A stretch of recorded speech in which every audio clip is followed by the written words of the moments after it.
Hello, it's September 8th, 2025, and welcome to this meeting of the Planning and Development Council of the Town of Oakville.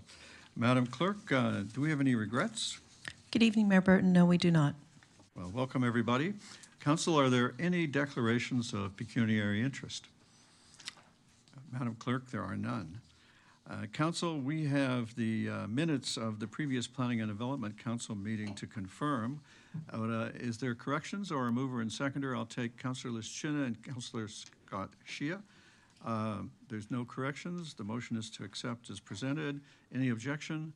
There being none, the minutes are confirmed.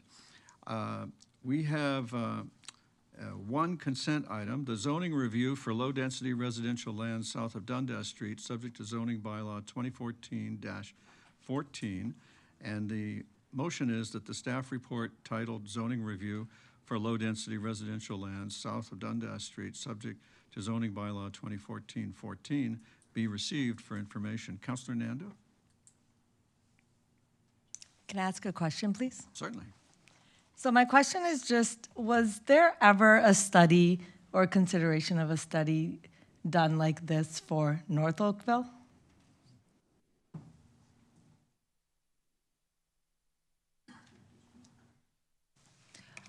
Through you, Mayor Burton. This is a study that's being focused on 2014-014. We have not conducted a study like this so far for the 2009 189 bylaw, which is for the North Oakville zoning bylaw. So would you be doing a study like this for the areas that have not yet been developed north of Oakville? Through you, Mayor Burton, I'm going to throw it over to the director to talk about the work plan and the plan that's going forward for further studies. Through you, Mr. Mayor, the North Oakville bylaw will be updated as we go through. We do updates to our official plan in a couple years' time. This zoning bylaw update was really to bring forward some updates, more technical updates, et cetera, based on the review that we were doing. So that was more time sensitive with the 2014 for the consistency. With the 2009, we haven't yet gone into that level of detail in terms of having to do that review just yet. It'll be a couple years before we do that. Okay. I think it would be important because there was a lot of detail in this. So it was a good report and it had a lot of detail, but I do feel it's something that could be helpful in the north because, I mean, based on the density that we already have, a lot of this stuff wouldn't even work anymore. Setbacks, space between the homes. And so I think it would be great to have some consideration for this for future developments that we have in the north. Thank you. Thank you, Councillor. Councillor Longo? Okay. Yeah, thank you, Mayor Burton. A question regarding, yeah, I'm not Councillor Longo, but Yeah, my machine is kind of not working correctly for me right now. Existing homes that currently comply, what happens to them and how will they know that they will be in non-compliance going forward? Like, how are we going to tell all the people that become non-compliant based on this new rezoning? Through you, Mayor Burton, thank you for that question. Through this review, the plan will the response to that will be fleshed out further in terms of what are the implications, what changes are being made, and what impact that could potentially have on current homeowners. And we do recognize that those in existing will have a legal non-conforming status, and we'll work to make sure that residents do understand what that looks like. But these any changes would be in relation to a new build or renovation to a property. So if you are looking to make a change, the intent would be that you would comply for that portion of the building with the new regulation if something were different from what was previously permitted. So those people really have no idea how their existing current zoning could have a negative impact on them going forward. And how could we advise them? How can we tell people, hey, this is, if you were trying to do something else, you may not comply? Through you, Mayor Burton, I don't think that that's necessarily a concern because if they already have their house built, their house is built. This is for if you're making a change And this is specifically for detached and semi-detached dwellings, so that use wouldn't change. It is really whether if you were doing an extension or a tear back down, rebuild, or something along those lines, that this would have a significant impact. And at that time, they would have to do a zoning review, consult the zoning bylaw that's in place at that time, and that would then be informed. And when you go in for a building permit, you're informed of any deficiencies and things that may need to change. And there's processes in place if someone could not comply with the zoning bylaw at that time. Yeah, I'm starting to understand the complications going forward for somebody that thinks they're good, but they go to put an addition, oh, wait a minute, our setbacks are different now. Yeah, and I guess there's no way we can tell everyone that how they could be impacted. That would be too laborious, I suppose. Through you, Mayor Burton, at the time we have a statutory public meeting process that's required. So any change in regulation will be brought forward to council and will be put on notice through our the status through the Planning Act and requirements for notice to that there will be these changes. And through that process, residents should be able to be informed of potential changes. And we also have information on the website. We've done consultation. Anyone that shows interest can be put on a list to be informed of the progress of the project. And I also encourage you to use your email lists as well as council. You have a lot of leverage in terms of communicating out to the public, and we appreciate your help in that. Okay, no, I appreciate that. It's just that lately in our ward, we've had an issue and the people say they never even knew about it, even though 800 letters were distributed 2 years ago. And it's caused a lot of angst for Peter and myself. So thank you very much. Thank you, Councillor. Could you just clarify for the public, this report, is it implementing any changes to zoning at this time? Through you, Mayor Burton, this report is not implementing any changes. It's updating and informing council and the public that we are currently in the process of engaging and getting feedback in advance of proposing changes to the zoning bylaw. And when those changes are ready to be presented, it will be made available, and we'll have a statutory public meeting where we welcome feedback from the public and those impacted. So you could affirm that there's been actually no change or harm visited on anybody yet? Through you, Mayor Burton, that's correct. No change has been proposed at this time. And so when that time comes, we can evaluate what types of changes are there. And I would like to say that the changes that would occur would be quite positive and hopefully welcomed by residents of the town. Thank you very much. Councillor Chisholm and Councillor Duddick. Councillor Chisholm? Thank you, Worship. Just following that thread of logic, if somebody has a home and they've paid $2 million for it and they're living in it, and now the zoning's a change, their investment of $2 million, and they can't do anything. So in the front end, if they wanted to sell it, they would have to sell it as status quo with respect to the building, because it doesn't meet or it doesn't comply, whatever the case may be. But the reality of it is, will the owners or potential owners who might want to buy that property be aware of that there would be no go for changes to their residential facility, or excuse me, their house, because of the new zoning bylaws? Through you, Mayor Burton, I'd like to kind of clarify that these changes don't mean you cannot make a change to your dwelling. We always have certain rules in place that limit setbacks, height, and various elements, and that would continue to be at play. Anytime someone buys a house, we always recommend that you be aware of the requirements for that home, and if you are looking to do a rebuild or renovation, they should do their due diligence and look up the in effect zoning of that municipality and work with a real estate agent or others to be aware of those in place. And when it is in effect, it will be very obvious and online. And as changes are proposed, that will also be online. And we encourage residents to be aware of what could impact their properties. Well, that's important in the front end of it, because non-compliance of residential under the new zoning bylaws, if you're going in, you have to do the due diligence. I am just saying that information will be available through what, a real estate agent or through the municipality. I think that's very important. I think we have to message that when people are potential buyers are buying properties. I think that's important, because if I'm walking into buying a new home and don't realize that I'm maxed out or not complying, And in my mind, I want to add a back to the house, and it doesn't won't meet the zoning. So I think that's very important. Thank you. Thank you, Councillor Chisholm. Something to keep in mind when any actual change to the zoning comes to council to make a decision, which we are not doing yet. Councillor Duddick. Thank you. Further to those that have asked questions, the next step when we go to the public for consultation, if there's a draft of what's being proposed that you're going to float at that point, could we do similar to what we've done in the past, which has been extremely helpful, have a table of what the existing zoning is, what is being proposed, and how there's a difference? And even if you can provide some sort of visual modeling, that would be helpful so that someone, again, who may be wanting to sell and somebody's looking at what they can or cannot do on their property.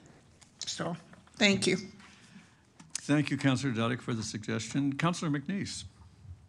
Thank you. Through your worship, maybe just to dispel any fears, I mean, this is a common practice every 10 years or so to take another look at zoning. And I would assume that anyone that's got a house that's maybe over 10 years old would know that you've got to check your zoning if you're thinking of making any changes. So maybe just to assure the public, this is a common practice to review setbacks, heights, various things, and not just in Oakville and nearly every municipality. Is that fair to say? Through you, Mayor Burton, I would agree. This is a common practice to update and validate the zoning on the ground and after practice using it.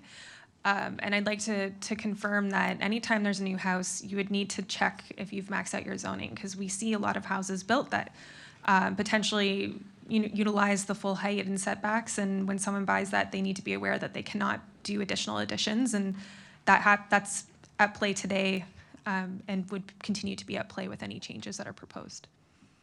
And in fact, I've seen, and I think this is correct me if I'm wrong, but I mean, sometimes when zoning changes, it almost adds value to a house. Let's say you own a 3-story house in Oakville that hasn't been allowed in the last 20 or 30 years, or you've got front or rear balconies. I know that's excluded in most cases. Is it fair to say it's not something that necessarily devalues houses, or it could actually make certain types quite unique?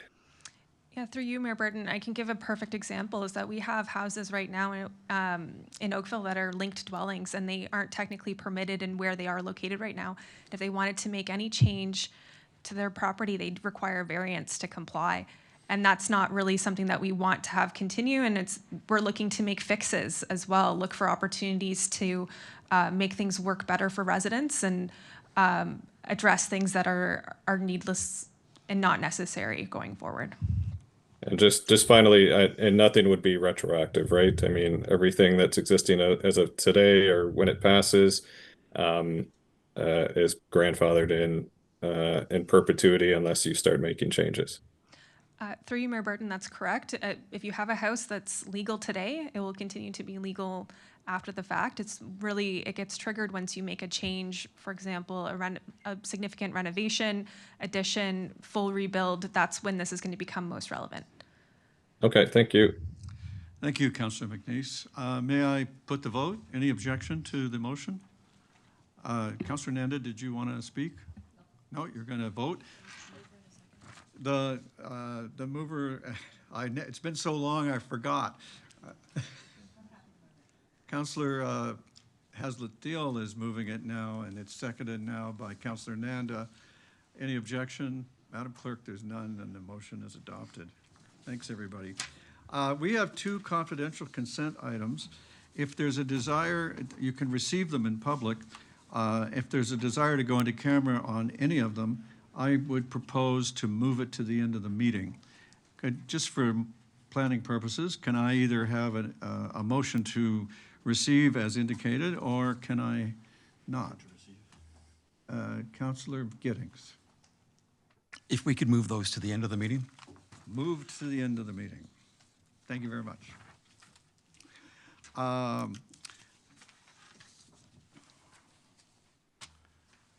That brings us to,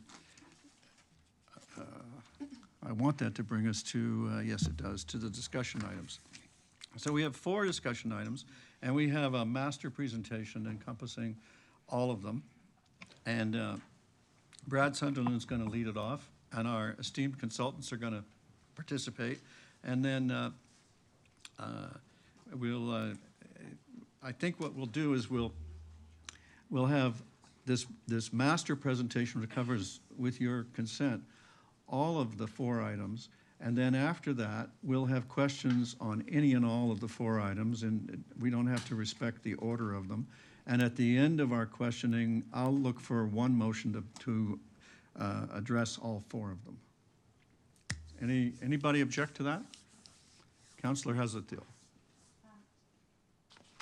Mayor Burton, on 8.3, it's a little bit more directive that the staff draft zoning enabling official plan policies in accordance with the endorsed recommendations. It's a little bit more specific than 8.1, 8.2, and 8.4, unless I'm misunderstanding. No, you're not misunderstanding, but one motion can deal with all of those. It'd be a motion of several parts. So I We guess, can pass them separately if you prefer. Address them separately, excuse me. I think 8.3 should be addressed separately. It would be my ask. Then we will. I would remind you, under our procedure bylaw, a member can have an item separated simply by requesting. Thank you. All righty, then, Mr. Sunderland, I think we're ready to give you our undivided attention. All right.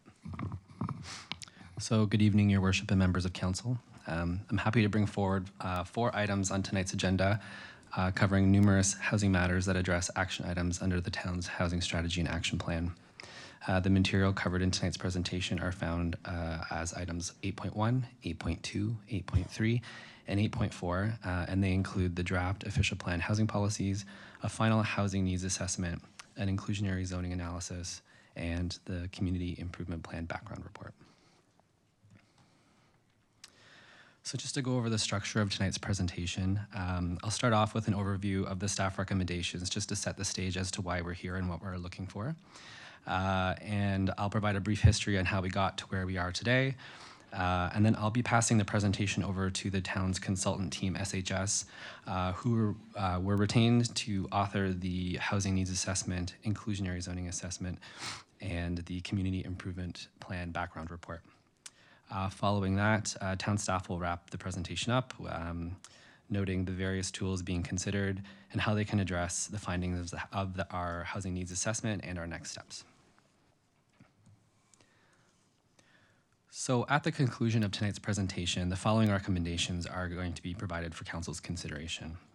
Just to summarize these here, the recommendations are for council to receive the information, endorse recommendations to inform future stages of work, and give direction to staff to proceed with the next phases of these projects, including the preparation of applicable draft policies, bylaws, and plans for the purpose of consulting on these materials with the public.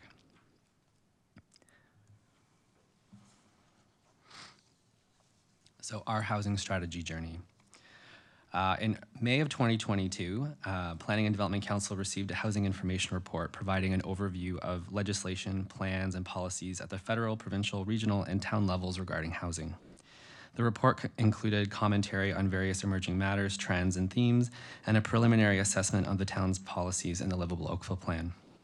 It identified issues and matters to be addressed in regard to housing. And although the report is largely out of date now, it does remain as the early impetus providing new and updated housing policies in the town's Livable Oakville Plan. Since that time, of course, significant changes have occurred to the legislative and planning frameworks that govern land use planning in Ontario. And in response to some of these provincial changes, on March 20th, 2023, Council approved Oakville's housing pledge to facilitate the delivery of 33,000 new housing units by 2032, which aims to accelerate the delivery of housing over the next 10 years.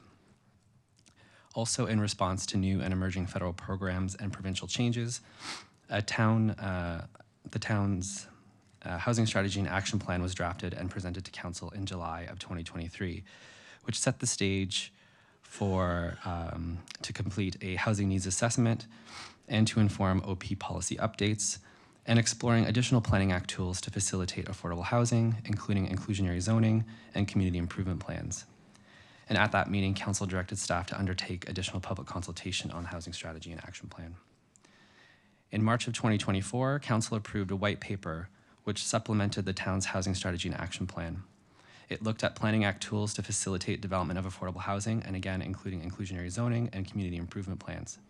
It also informed work programs related to Midtown Oakville and the inclusion of these tools as part of the development of a community planning permit system in Midtown Oakville. At that meeting, Council approved recommendations and a budget to initiate and undertake work programs and, where possible, concurrently for the purposes of inclusionary zoning within protected major transit station areas, the community improvement plan to incentivize affordable housing across the town, as well as the community planning permit system in Midtown Oakville. So to complete much of this important work, identified stemming from the Housing Strategy and Action Plan and the White Paper, SHS was retained and commenced work on these matters in the fall of 2024.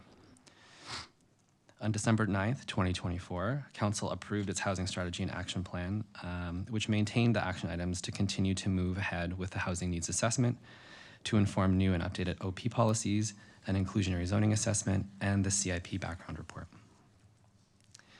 In the winter of 2024 and the spring of this year, a number of focus group sessions were held to inform the development of the Housing Needs Assessment, as well as inclusionary zoning and CIP background work.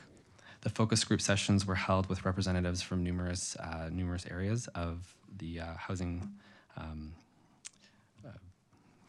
world, which included housing service providers, community service providers, major business and business associations, members of the real estate industry, real estate professionals, Halton Region Housing Services, residents associations, among others. And on May 12th, 2025, in accordance with the requirements from the Federal Canada Community Building Fund, which was the formerly known as the Gas Tax Fund, a preliminary housing needs assessment along with the Federal Housing Needs Assessment template was posted on the town's website and submitted to the Association of Municipalities of Ontario, as well as the Ministry of Housing, Infrastructure and Communities Canada. And today, throughout the summer, after that, the town and SHS worked to finalize the housing needs assessment, which brings us to this evening, with a final housing needs assessment being provided to council, with findings and recommendations from that assessment informing ongoing initiatives to inform the development of, again, new OP policy, housing policies, the inclusionary zoning policies and provisions, as well as the community improvement plan. At our meeting tonight, staff are seeking direction from council to continue with these work programs and to consult with the public on these housing matters.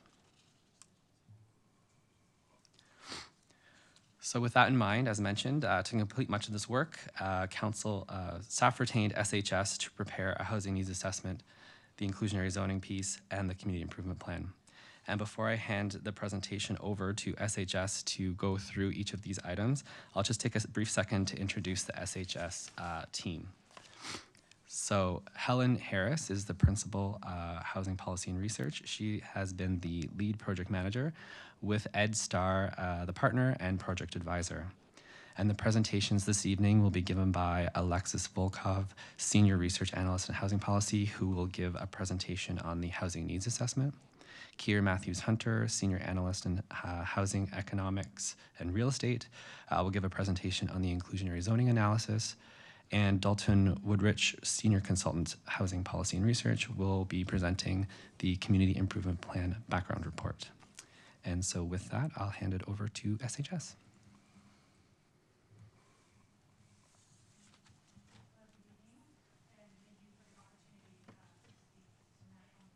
Reports. I'll be starting out by speaking to the housing needs assessment. We'll take some time to introduce this study, the methodology, some high-level findings, and of course, how these informed any final recommendations. We can advance to the next slide. Perfect, thank you. What is a housing needs assessment? So this is a comprehensive report that brings together a variety of data sources to help understand the current landscape of housing within a community. The housing needs assessment completed for Oakville was meant to serve a number of purposes. Firstly, to inform policies and programs to create affordable housing, to identify current and future housing needs, to provide directions for addressing the gaps that were identified within the report, as well as to address some federal and provincial requirements, including, as was mentioned, federal funding requirements and provincial requirements for the implementation of inclusionary zoning. Next slide, please. I'll give a quick overview of the methodology that goes into creating the housing needs assessment. It's made up of several components. The first is a rather large comprehensive data analysis on various data sources that looks to create and assess demographic patterns, current and anticipated trends within the housing stock, and really look to understand what is the current level of affordability of housing in Oakville. This is complemented by qualitative data analysis based on the engagements that were hosted this past winter and spring. These together are synthesized to understand what are the key housing gaps that we're seeing in Oakville. This report also includes a projection of housing need that builds upon previous population projection work while layering some additional context around household trends. And finally, the report ends with recommendations that build upon the above findings and previous work that has been undertaken in Oakville. Next slide, please. This slide demonstrates findings that were previously shared through Watson and Associates, Economists Limited's the growth analysis study. Through that study, it was estimated that Oakville is projected to grow by about 36,000 households by 2036. And as is shown on the figure on the right of the screen, most of this growth is anticipated to take place within high and medium density housing. However, low density housing is still anticipated to be the most common housing form by 2036. Next slide. This slide builds upon the work that was done by Watsons and Associates to drill down further into what is the need with regard to housing specifically. While the findings in the report are much broader than what's shown here, the findings here focus on the results with regards to tenure and affordability. First off, it's estimated that about 56% of all new dwellings, or around 20,000 dwellings, should be rental dwellings to meet future need. And of these rental dwellings, about 64%, or just under 13,000, should be affordable to meet future need. And this is affordable based on provincial definitions of affordability. Further, the town will require about 15,000 new ownership dwellings, a little under half of new dwellings. And of these, around 10,000, or 68%, again, should meet provincial thresholds for affordability in order to meet future anticipated need. Next slide, please. As mentioned, a key part of this study was sort of summarizing some of the findings into key housing gaps that could direct next steps and recommendations.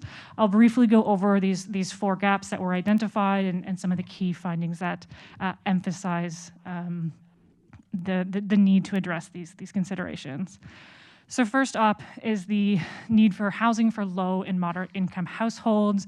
We're currently seeing that these households are facing affordability challenges or other forms of housing stress. So for example, about a quarter of households were measured as facing affordability issues in 2021. Within low-income households, over a third were in core housing need.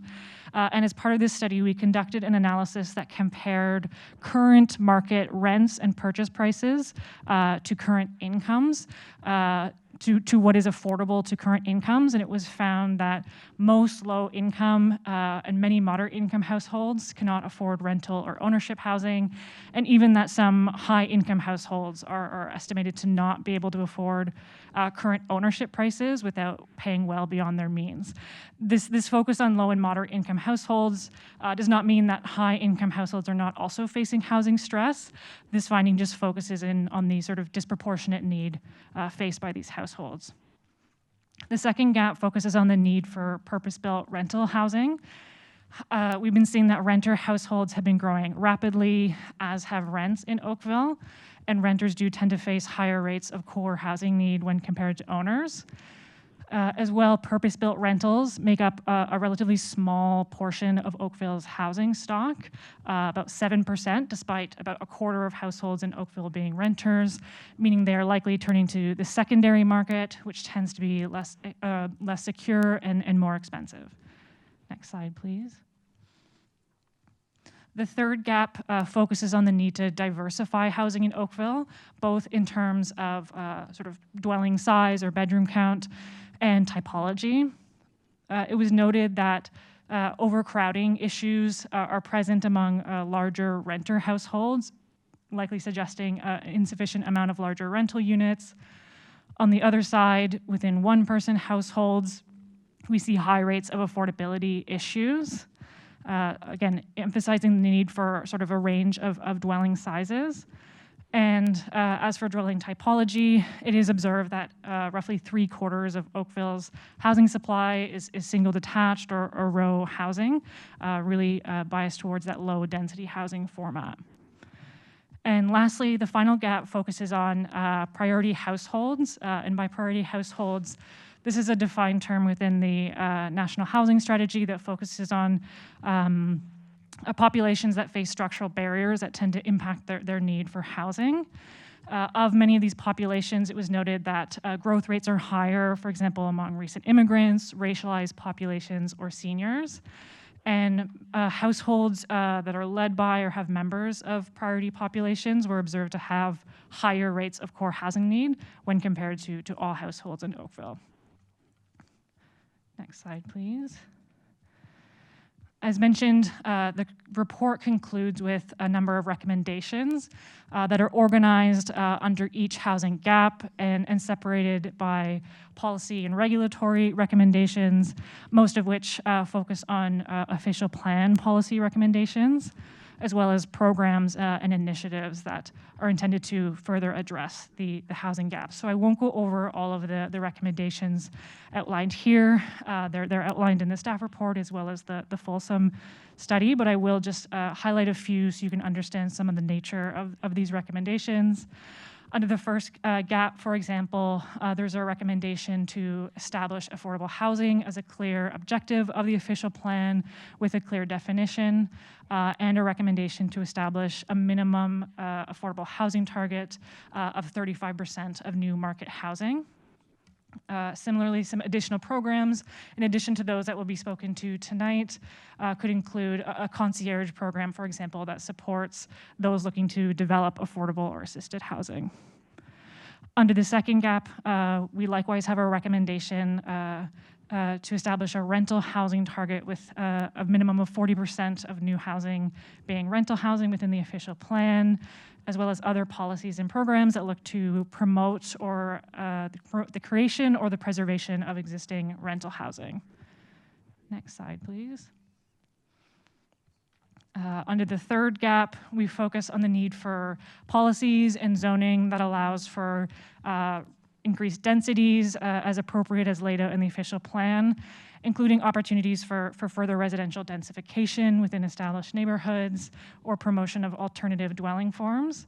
And the last gap, which focuses on priority households, the policies and programs here speak to the need to permit and encourage a wide range of housing options, including additional needs housing and emergency housing, with consideration for opportunities to work with the service manager in partnership to address these needs. And with that concludes the portion of the presentation on the housing needs assessment, and I will pass it over to my colleague. Thank you. Before you walk away, could you just amplify your reference to an entity called the service manager? I'm concerned that the public won't know what you mean. Great question, thank you. By service manager, I'm of course referring to the region of Halton, who has a specific mandate to support housing. They particularly provide assisted housing, often which is intended to support various priority populations. Thank you. Thank you very much. Your Worship, I have a question.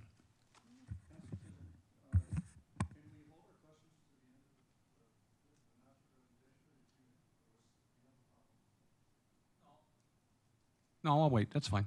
Okay.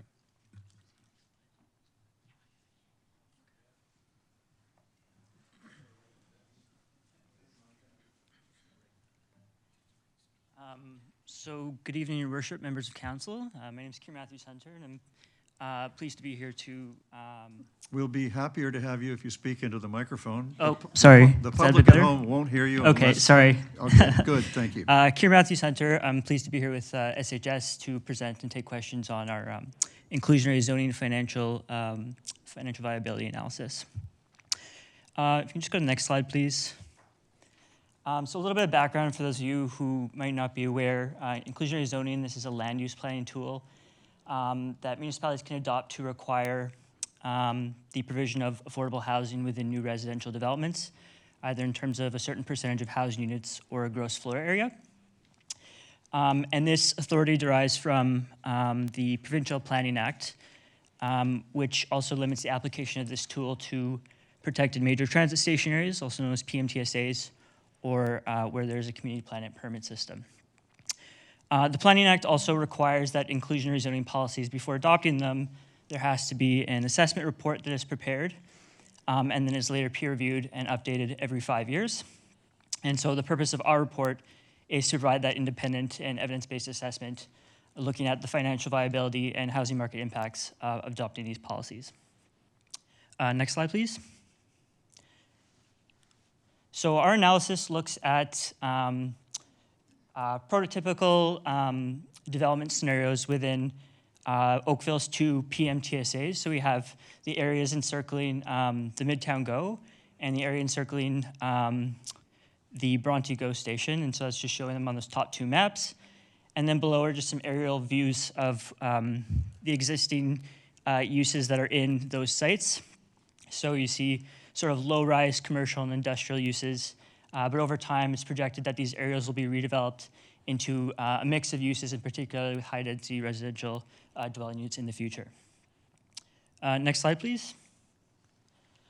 So this is just a table here listing sort of all the different policy parameters that we tested in our analysis. These policy parameters, the contours of them are kind of shaped by what's allowed and permitted under the Planning Act inclusionary zoning regulations, which are listed there on the left.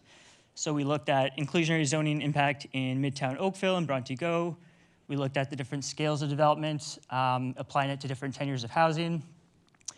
We also looked at the different tenures of affordable housing that could be provided, so that's either rental housing or condominium ownership.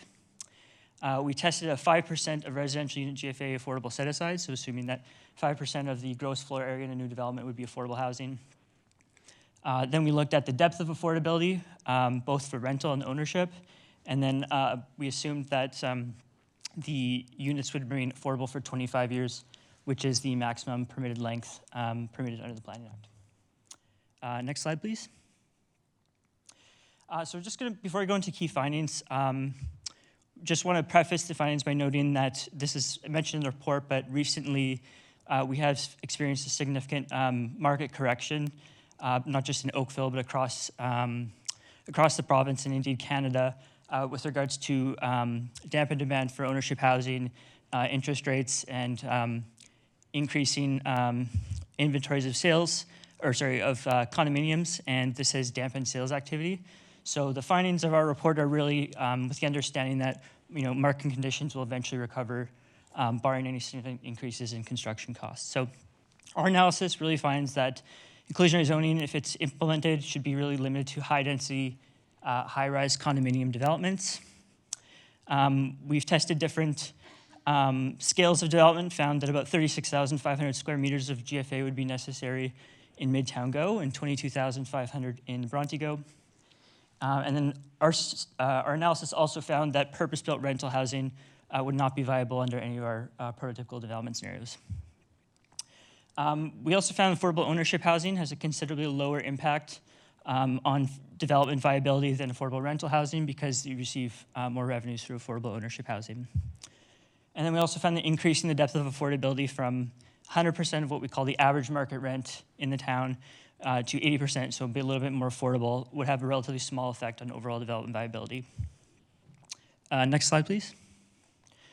And so the Planning Act requires us within this assessment report to look at the impact of inclusionary zoning on a number of different factors, including land value, construction costs, market revenues, et cetera. So we just briefly go through one by one those requirements within the Act. So one of the key sort of findings of our analysis is that adding inclusionary zoning or increasing any cost on development will have an effect on land value, it will depress land values. And again, we see the lowest effect on affordable ownership housing and a higher effect on land values is rental housing becomes more affordable. Next slide, please. So for construction costs, we found inclusionary zoning does not directly affect hard construction costs. Soft costs might be slightly reduced through exemptions for development charges, but generally it has a minimal impact on costs. For prices, again, shouldn't have any discernible impacts on market house prices or rents, provided development is already viable. For housing supply, inclusionary zoning can restrict market housing supply if it erodes development viability, but if it does remain viable, it can increase the supply of housing for low and moderate income households. And then for housing demand, we just kind of addressed those 4 gaps that were in our H&A. So it addresses housing as affordable to low and moderate income households. The exemption for rental housing that we recommend would place rental development on a more even playing field with condominiums. Inclusionary zoning can promote a diversity of housing, and there are opportunities to prioritize the provision of affordable housing for priority households. Next slide, please. And then, as I was kind of alluding to a little before, there are some challenges and opportunities that the town needs to consider as they go forward with a tool like this. So some of the major challenges right now is we've had high construction costs stemming from business and plant closures during the COVID-19 pandemic that has really hampered development viability. We're seeing tariffs on building materials and just a general climate of economic uncertainty. Higher interest in the last couple of years have dampened demand for ownership housing, as I mentioned. Pre-construction condos are struggling to attract buyers, and this is leading a lot of projects to either be delayed or not go forward altogether. And at the same time, we're seeing record condominium supply coming online at the same time as demand is curtailing. So those factors are all impact the viability of development. Going forward, opportunities, we have seen that the construction cost increases have stabilized after the pandemic, so those cost increases have now become more regularized. Interest rates have declined and stabilized since the rate hikes through 2022 and 2023. And going forward, we should see condominium sales gradually beginning to pick up, and existing inventories should gradually recede. Then we have, just my last slide here is just the list of our recommendations. These are laid out in the staff report as well as in our own report. In the interest of time, I won't go into detail of them, but I'm happy to take any questions about them. Thank you. Thank you very much.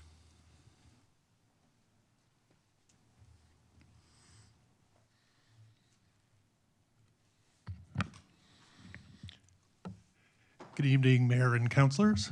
My name is Dalton Woodrick, and I'll be talking about the Community Improvement Plan Background Report. Next slide, please. A Community Improvement Plan is one tool to allow municipalities to provide affordable housing in this case. The purpose of the report today is to identify potential programs or incentives that can be offered to create new affordable housing, to review background information so that you have the context that you need to move forward with community improvement plans. And the next step is going to be to do a financial analysis of some potential incentives. We put the legislative authority up. There are some limitations on what can be done in a CIP. So if we need to, we'll come back and refer to those as needed. Next slide, please. The background research included looking at complementary affordable housing programs. So what are the province and the federal government doing, and are they stackable, or can they be layered or leveraged? We looked at how a CIP can respond to the housing need identified in the housing needs assessment through those 4 gaps. We have some incentive options identified that we can discuss a little bit and get a feel for which types of incentives you're most in favor of supporting or least in favor of supporting. And we'll discuss a little bit, or at least I'll present some funding options for where the town of Oakville can get funding to use in a CIP. We are contextualizing those 3 pieces, how need is addressed, incentives, and funding, through 4 potential programs. So we're looking at affordable rental owned by a not-profit housing provider, new purpose-built rental, affordable larger units, and accessory dwelling programs to see which incentives best align with those types of programs. Next slide, please. There are 5 types that are common incentives that are used through CIPs throughout Canada. One is a capital grant. So it's usually upfront money to help with getting a project going. Forgivable loans, similar. You might have to repay it. You might not have to if you meet conditions. Repayable loans, it's lower cost money to help a project go forward, but it has to be repaid in the end. Fee waivers, so reducing planning fees, DCs, et cetera. And annual grants, commonly referred to as a tax increment equivalent grant or a TEAG. Next slide, please. In the next 2 slides, a little bit more detail about each of those options. So for a capital grant, as I said, they're provided during pre-construction or construction phases, and they can be a fixed amount per door grant, or they may be project dependent, and it moves depending on achieving certain levels of affordability or other criteria. The pros for everything here are similar, that they provide access to capital up front to get projects off the ground and moving that wouldn't have come forward otherwise. Fixed grants are really simple to calculate, and it's a really easy to understand program. The con of a capital grant is it can be a very large upfront cost to get a project moving, and if a project fails and the money is in, you may not be able to get it back. Looking at forgivable loans, it's a loan that does not have to be repaid if you meet specific conditions. Similar to a capital grant, it gets the projects going.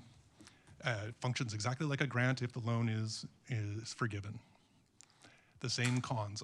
Upfront cost is high, but slightly lower risk of losing your funding. A repayable loan is just like borrowing from the bank, but it's borrowing from the town instead. And pro, once again, you get the money up front. Con, it's a large upfront cost to the town, but you get the money back, so it can be recycled to a project and then another project and another project. Next slide, please. Fee waivers or reductions. So reducing, exempting, or providing grants in lieu of the development charges, parkland dedication, or planning application fees are the 3 most common things that would be waived. Pros, lower cost than grants or loans. It reduces the total cost of development, just like a grant. Cons, the fees are needed for other things. There's a reason why you're charging these fees. So providing fees or waivers for them likely needs to be replaced some other way. Annual grants, or TEAGs. So it's a provision of a grant for a portion of the property tax. Usually the difference between how much a property is paying before redevelopment and how much it pays after development. So there's an increase in the amount of taxes, and you use that increase to fund your annual grant. The pros is the lowest cost to the city compared to grants or loans, and TEAGs are most effective for purpose-built rental, and they can be viewed as revenue neutral, that the town currently has a revenue source, that revenue source continues, it's just that extra bit that you're playing with. Cons, it's mostly applicable to purpose-built rental, though you can create a program that would work for condominium developments. Next slide, please. I'm not going to go into a lot of detail, but here are 5 ways that a CIP can be funded. One is through property taxes, where everybody contributes a little bit, and the community benefits through achieving affordable housing. An affordable housing levy is a property tax, but it is highly targeted. It's really clear accountability between what is a property owner being charged for and the outcome, which is affordable housing. Community benefit charges, you can use them for affordable housing, but once again, it's a trade-off between this and that, different types of infrastructure. Using provincial or federal one-time funding, there's gas tax funding, there's other funding. The excellent source, but you can't rely on it. And lastly, a vacant homes tax can definitely be a part of your revenue stream for it, but unreliable, and ideally, you should have policies that bring this down to 0. So ideally, it should be a small funding source, but it may be a good one to start programs with. Next slide, please. Okay, looking at the table is a lot, just a moment. So the program types are on the left. On the left, we have the affordable rental. We have then ADUs, affordable ownership for large units, and purpose-built rental. And then going across, we look at gap 1, which was the affordability piece that Alexa spoke to. Gap 2 is increasing the amount of rental. Gap 3, housing stock diversity, so moving beyond just detached houses and semi-detached houses. Gap 4 is priority households. And then we'll talk a little bit about the quantity of funding and the types of CIP incentives that work best. So going through one as a bit of an example, looking at affordable rental where it's nonprofit housing providers that are serving priority households. The affordability impact is high. The affordability aligns very well with their nonprofit missions. Rental stock impact is high. All units are rental. Housing stock diversity, moderate. Most of the nonprofit housing providers in Oakville will want to do smaller multi-unit buildings. That is a built form that isn't particularly common in Oakville, so it would definitely contribute to housing stock diversity. Priority households, nonprofit housing or community housing providers, this is their mission, is to serve priority households. Quantity of funding, it is likely going to be somewhat pricey to really make a difference. A couple of dollars here and there isn't going to make it happen. It's going to be larger numbers. The types of CIP programs that work best for affordable rental housing is a TEAG. That annual grant works really, really well for ongoing rental housing. Capital grants, also excellent. Not-for-profit housing providers don't have a lot of capital to start with. A capital grant to help them get shovels in the ground is an enormous benefit. So I don't want to go through each of them completely. So just for ADUs, it has a moderate to high impact on affordability. It has a moderate impact to increasing the rental stock.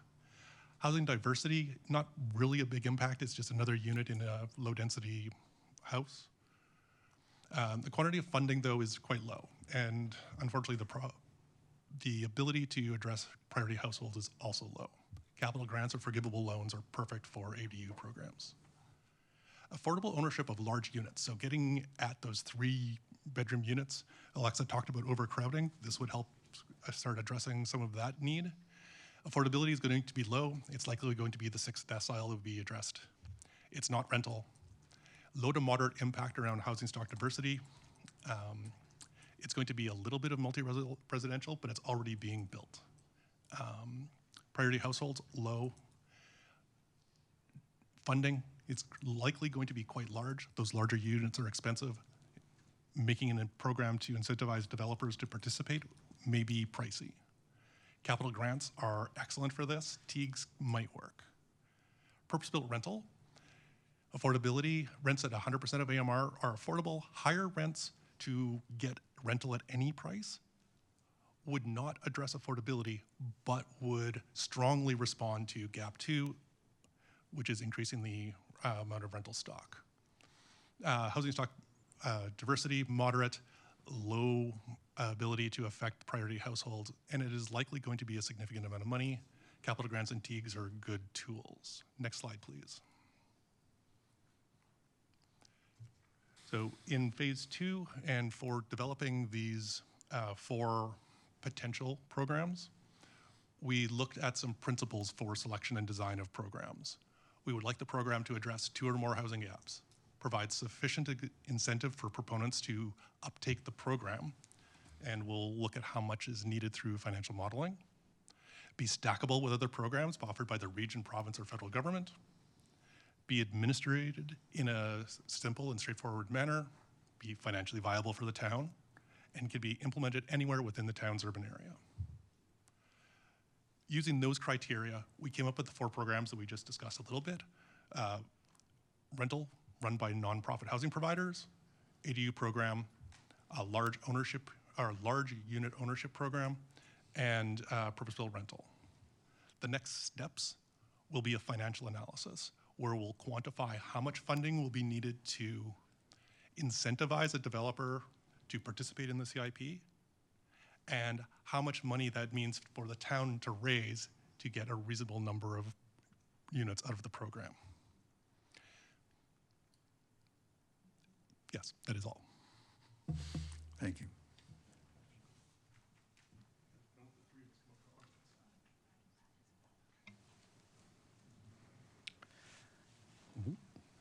So it's back to me.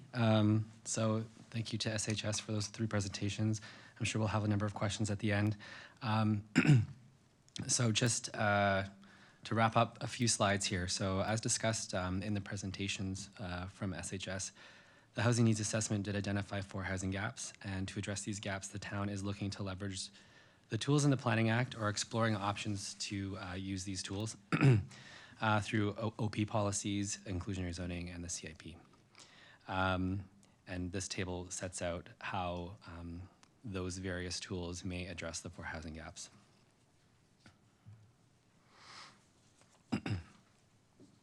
As the town does look to leverage the Planning Act tools, there are several objectives the town staff will be considering when advancing these policies and programs. So in regard to the official plan housing policies, staff of course will be considering and responding to provincial and regional planning documents, the town's own housing strategy and action plan, and of course the findings from the housing needs assessment.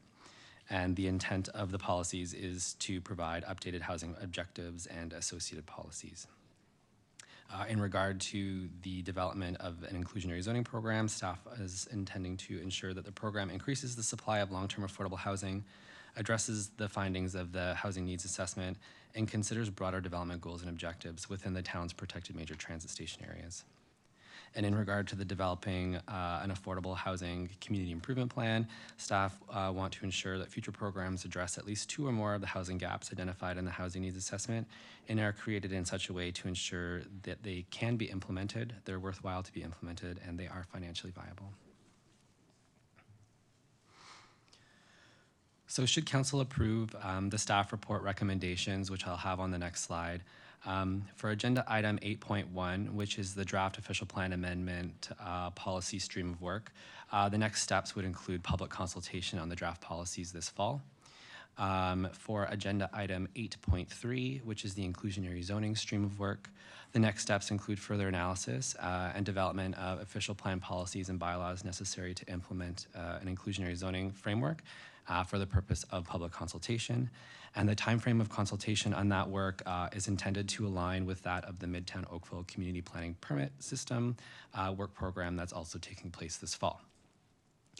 And for agenda item 8.4, which is the community improvement plan stream of work, the next steps include further analysis and the development of applicable plans, bylaws, and CIP programs for public consultation. And the timeframe for developing that CIP and consulting on that is, I believe, winter of 2026. So with that, we're just back to the staff report recommendations. I won't go over them again, but I'll leave them on the screen while we entertain questions. Thank you very much, Mr. Sunderland. If you wanted questions, you've got a few. Councillor Elgar gets to go first, and then Councillor Chisholm, you get to be second, because your first one was already answered. All right, Councillor Elgar. Mayor Burton, thank you very much. First of all, I'd like to thank staff for getting the consultants they did, because very seldom do I, out of a 480-page report, there's one page, 463 of this agenda, which spells out the real concern that I have, and it's related to who's going to pay for this. And the consultants did an excellent job. Everything else, other than the taxpayer, everything else is unreliable, competes with other funding priorities. One-time funding will not address the long-term issues, unreliable source of funds. The only one that's going to be the resource is going to be, at the end of the day, the taxpayer. And they also put in the report that in Toronto, they introduced it in 2017, where they bumped up the taxes half a point. They did it in 2017, they did it in 2018, 2019, 20, and 21, and then 22. So I don't know whether the taxpayers are really aware of how much they want to contribute to this type of thing. And honestly, after reading all of this, I feel, and then this afternoon, just before 4 o'clock, we received, members of council got it, and I'm not sure if staff received the report about the large number of concerns and how it really won't work. And has staff, the question would be, has staff had a chance to read the reports that council, all members of council received this afternoon? Councillor, are you speaking about the letter from Knockby? Yes, yes, I am. Or, you're good friends at Knockby. Exactly, yes. But I received it at 3:56 today. And I believe staff also have seen that. they've seen that? Yeah. Do they have any concerns? Because when I read this, what we're trying to do, I'm wondering whether it might be wise for us to send it back for further analysis instead of just receiving it and refinement. That would be my question to staff going forward, based on everything they've put in this report. Can I get a comment from, if staff have seen it, I'd like to know where they sit. Thank you, Councillor, and through you, Mayor Burton. Saw the letter, haven't completely digested said letter, but I don't think there was really any surprises that we would have seen from the development industry. There's always concerns about costs and added costs that are absorbed or have to be absorbed by the developer in terms of going through these types of initiatives. The discussion tonight is helpful for staff because we're able to take this information back regardless as we work through the various programs and before we bring something to council for recommendation and some sort of an adoption. So the discourse tonight helps us as we go through and we tailor additional work. So in terms of taking it back or not taking it back, we have to take all of the commentary back to review it regardless. See, I know, like next week you said it was going to go for public consultation. And based on everything I've read in here, I don't think it's ready for public consultation until we can confirm whether any numbers in the report coming to us this afternoon is correct. Because what they're really saying, it won't work based on what they're reading. And I just like confirmation that we do make sure our taxpayers know what is going on. As you can see, the crowd here tonight, there's no taxpayers are here, and we're saying go forward. So I really feel it should be further analyzed and taken back and come back to us again. I thank you. Mr. Director, did you want to amplify your explanation that it is coming back to us? Thank you, Mayor Burton. All of these items will be coming back to council. The housing policies will require a statutory public meeting as well before we put something in front of council for a recommendation. I believe the housing policies we're targeting for Q1 of 26. It looks like you could have your wish. I'm just mindful that council wanted all this work and that it's dovetailed to fit into the Midtown plan.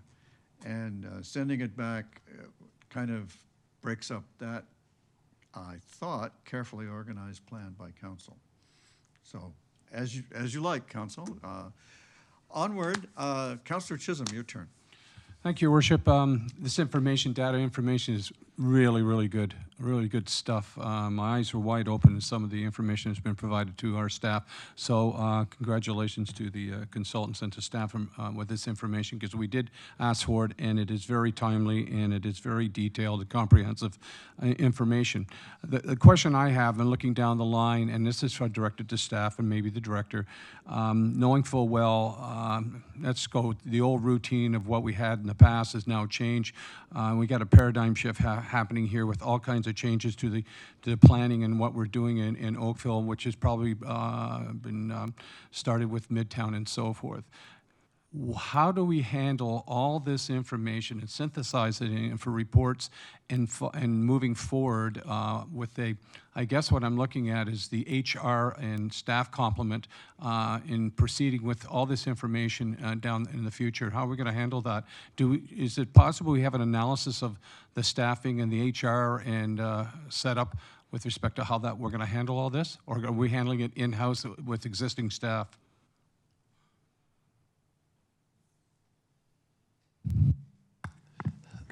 Thank you, Councillor, and through you, Mayor Burton. Interesting question, Councillor. We're continuing to review what our entire work plan and what the implications of that are in terms of delivering council's priorities.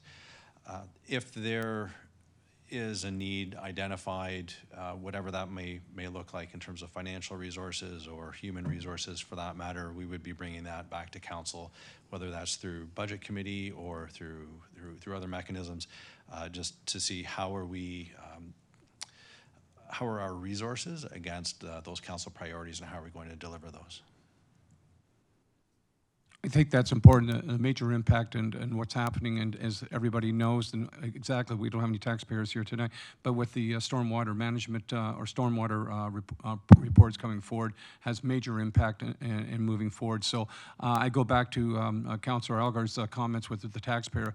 Growth is not paying for the growth. It's going to be the taxpayer and how much we're going to put on the taxpayer with respect to where our priorities will be. So it's going to be a very tenuous future with what we're going to do. But I'll leave it as that. But I think there's going to be some major decisions on how we're going to handle this. Thank you. Thank you, Councillor Chisholm. Councillor Giddings. Thank you, Mr. Mayor. Through you, appreciate Councillor Chisholm's comments. To help us with that, will we be able to get information and data in terms of what moved the needle in terms of sales? Are we looking for the buildings to sell out faster? Do we support each and every condo in the building? Do we spread it across various developments that are occurring?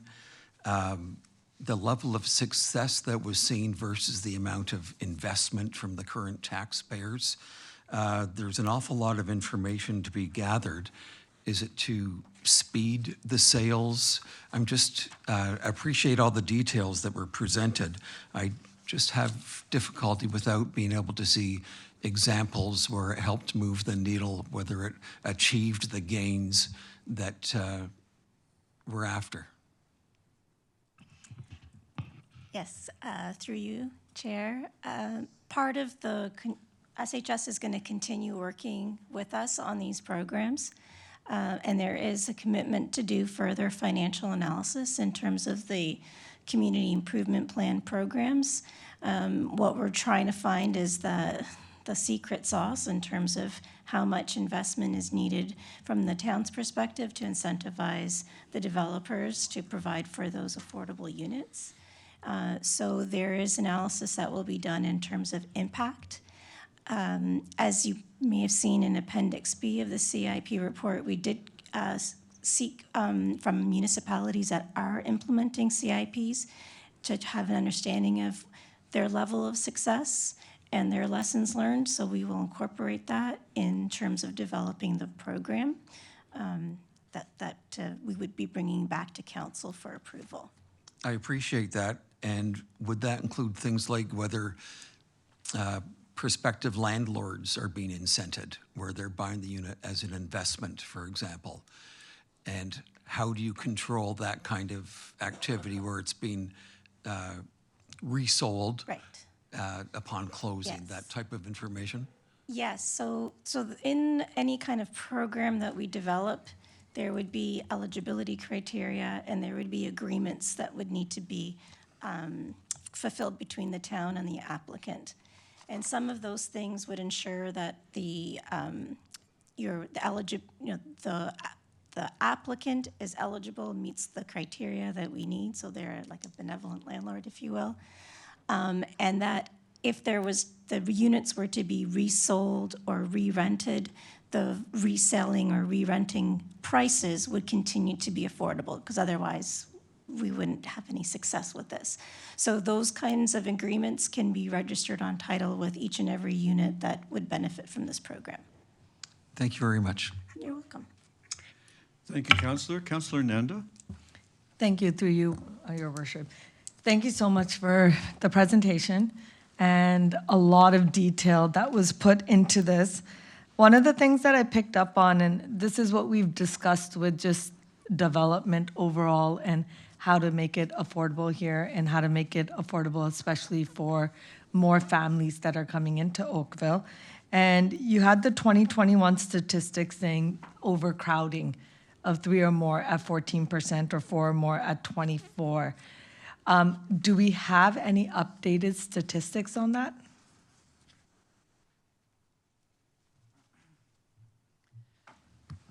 Thank you for the question. Through you, Mayor Burton. The statistics are based on the 2021 census of population. There has been some, research done, across Canada or wider geographies.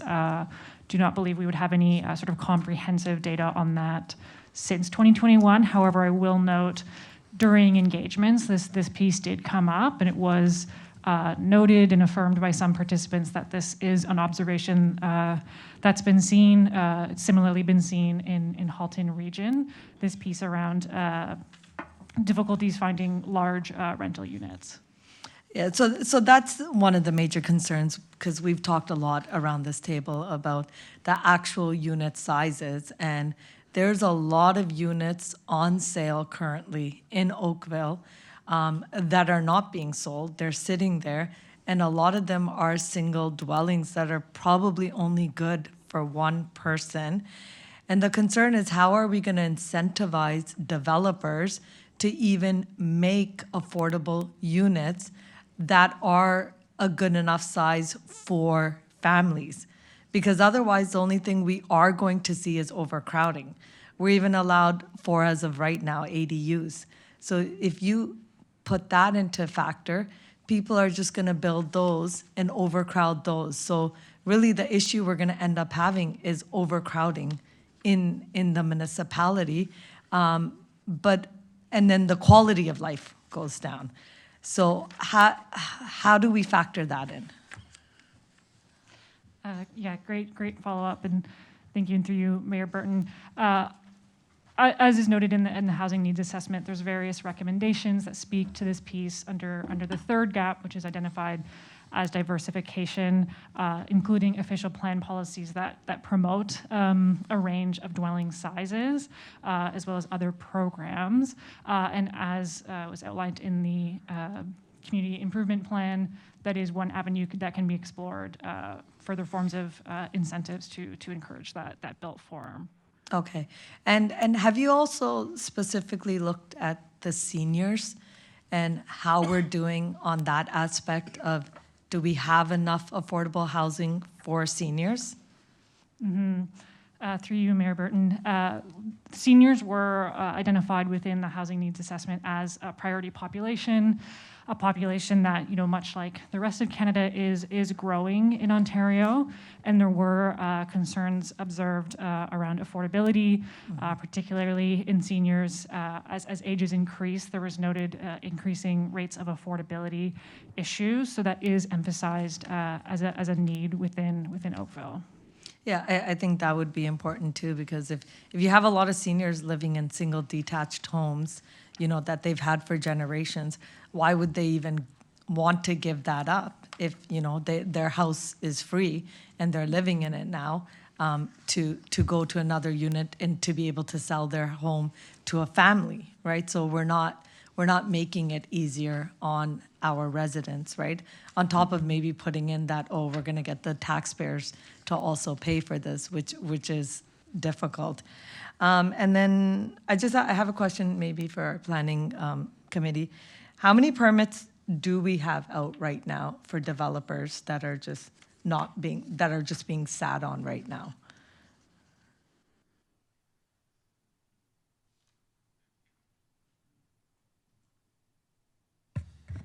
Through your Mayor Burton, don't have that number off the top of my head. I'd have to go to the dashboard, which we have online, but certainly when we bring anything back to council, we can add that information. Yeah, and just wanting to see, if developers are not still developing right now, how are we going to be able to get this all to work within that? But thank you, Your Worship. Thank you, Councillor. Councillor Knoll. Thank you, Worship. Most of my questions were answered. I'm going to just emphasize, make a comment about something Councillor Chisholm said, because that was my primary question about resourcing. This, first of all, is a great report. So thank you. It was comprehensive and very informative, and I appreciate it very much. My concern is with respect to what Councillor Chisholm had said earlier. I think he really hit a central nail on the head here, and that is resourcing. I was involved in a housing task force in 2000, and I'm trying to refresh my memory here, I've been here so long, 2008, and we came up with a lot of the same conclusions. Now, it's true that the emphasis and the importance wasn't quite as emergent at the time with the emergency established by the province, et cetera, but we concluded a lot of the same things that are in this report, but not a lot happened as a result of that, and I think a lot of that was a lack of resources. So I just want to emphasize something Councillor Chisholm said, and that is that whatever we do, and I'd like to see this come back in the next iteration, a really good comprehensive review of what resources will be necessary to execute this. Not just the dollars to give to developers and such, but how we actually take this from a corner of the desk project to actually make it a significant initiative of the town and resource it properly so that it can be handled. Because I can't imagine that Mr. Charles has that much additional capacity to manage this on his own. So I think it's really important that we build that in there. The only other question I have that wasn't covered is I have a question about the rental targets and specifically how they're calculated. So a lot of rentals in Oakville that are popping up now are coming as a result of the purchase of condo units that are then rented by the owners of those units that are buying them as investments. Do we count those in our rental calculations? Do we have any way of counting them? Do we count them? Is there a way we can maybe potentially go forward to include that in our calculations?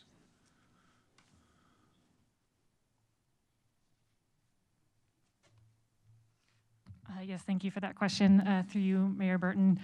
When we were considering the rental housing target, we first started with the sort of projected need, which we outlined an estimate that about 68% of housing, around 55% of new housing should be rental housing to meet future need. That was then translated into a target that's recommended to be included within the official plan. In part of that process of sort of breaking that estimated need down into a more specific target, it was considered that some of that need might be met through the secondary market. And that was estimated sort of based on looking at how it mixes between the purpose-built rental and the secondary market today versus the fact that we do want to maybe push for more purpose-built rental. So all it is to say that the 40% target was intended to speak to purpose-built rental, recognizing that there likely will continue to be a role for the secondary market. Yeah, my worry about all this is I think that those targets for rental, purpose-built rental are going to be extraordinarily hard to achieve. And I'm just wondering if part of the way we can accomplish that is to actually try to put our finger on what is happening in that condo market, because I dare say that I've had at least one major condo complex in my ward that's probably 50% rental at this point. And those are significant numbers, particularly in light of the specific building I'm talking about. So thank you for that response. Just if you could take that back as something to consider. This is very quick, and I probably should know this. What is core housing versus I just understand the nomenclature. What is defined as core housing? Because I know that was specifically centered out in the early pages of the first report. Yes, great question. And through you, Mayor Burton, core housing need is a commonly used measure of sort of affordability or housing concerns. There's two components to the definition of core housing need. The first is that a household must be facing either affordability issues, which is defined as paying more than 30% of their income on housing, adequacy issues, meaning they need major repairs to their home, or suitability issues, again, overcrowding. So one or more of those must be true. And it must be determined that based on their income, they're not estimated to be able to afford the current market rents within their area. So unlike affordability, which is the term referred to throughout as affordability issues, which is just looking at how much of their income they're paying, core housing need layers in that additional element of can they afford a local alternative. I'm so happy to hear that, because for so long, when you say affordable housing, it could be defined as two different things. So if we have a new terminology to refer to that specific area, that's great. I didn't realize that. So I'm going to start adding that to my lexicon. Thank you. Thank you, Your Worship. Thank you, Councillor. I can tell you, as a resident of your ward, in a 40-year-old condo building, that 40% of our 109 units are rental. So it's that phenomenon is older than the present situation around new condos. It's a thing that seems to be real. That secondary market is real. I remember when I lived in Southeast Oakville that there were secondary market rentals of the large homes in that area as well. So I don't think secondary market rental is a new thing. And with that, we will pass to Councillor O'Meara. Welcome, Councillor O'Meara. Thank you very much, Your Worship. Thank you for the report. It's very extensive. My question, we tend to jump right into, who's going to pay for what and how are we going to do things. I guess my question to the consulting team is, do we need more housing in Oakville? I know we say we're going to get 35,000 in 10 years, but are we still in a housing crisis? Do we have enough houses for people? Do we need the development community to build houses for people in Oakville? I would like to hear that statement confirmed or denied before we start talking about the how and the what.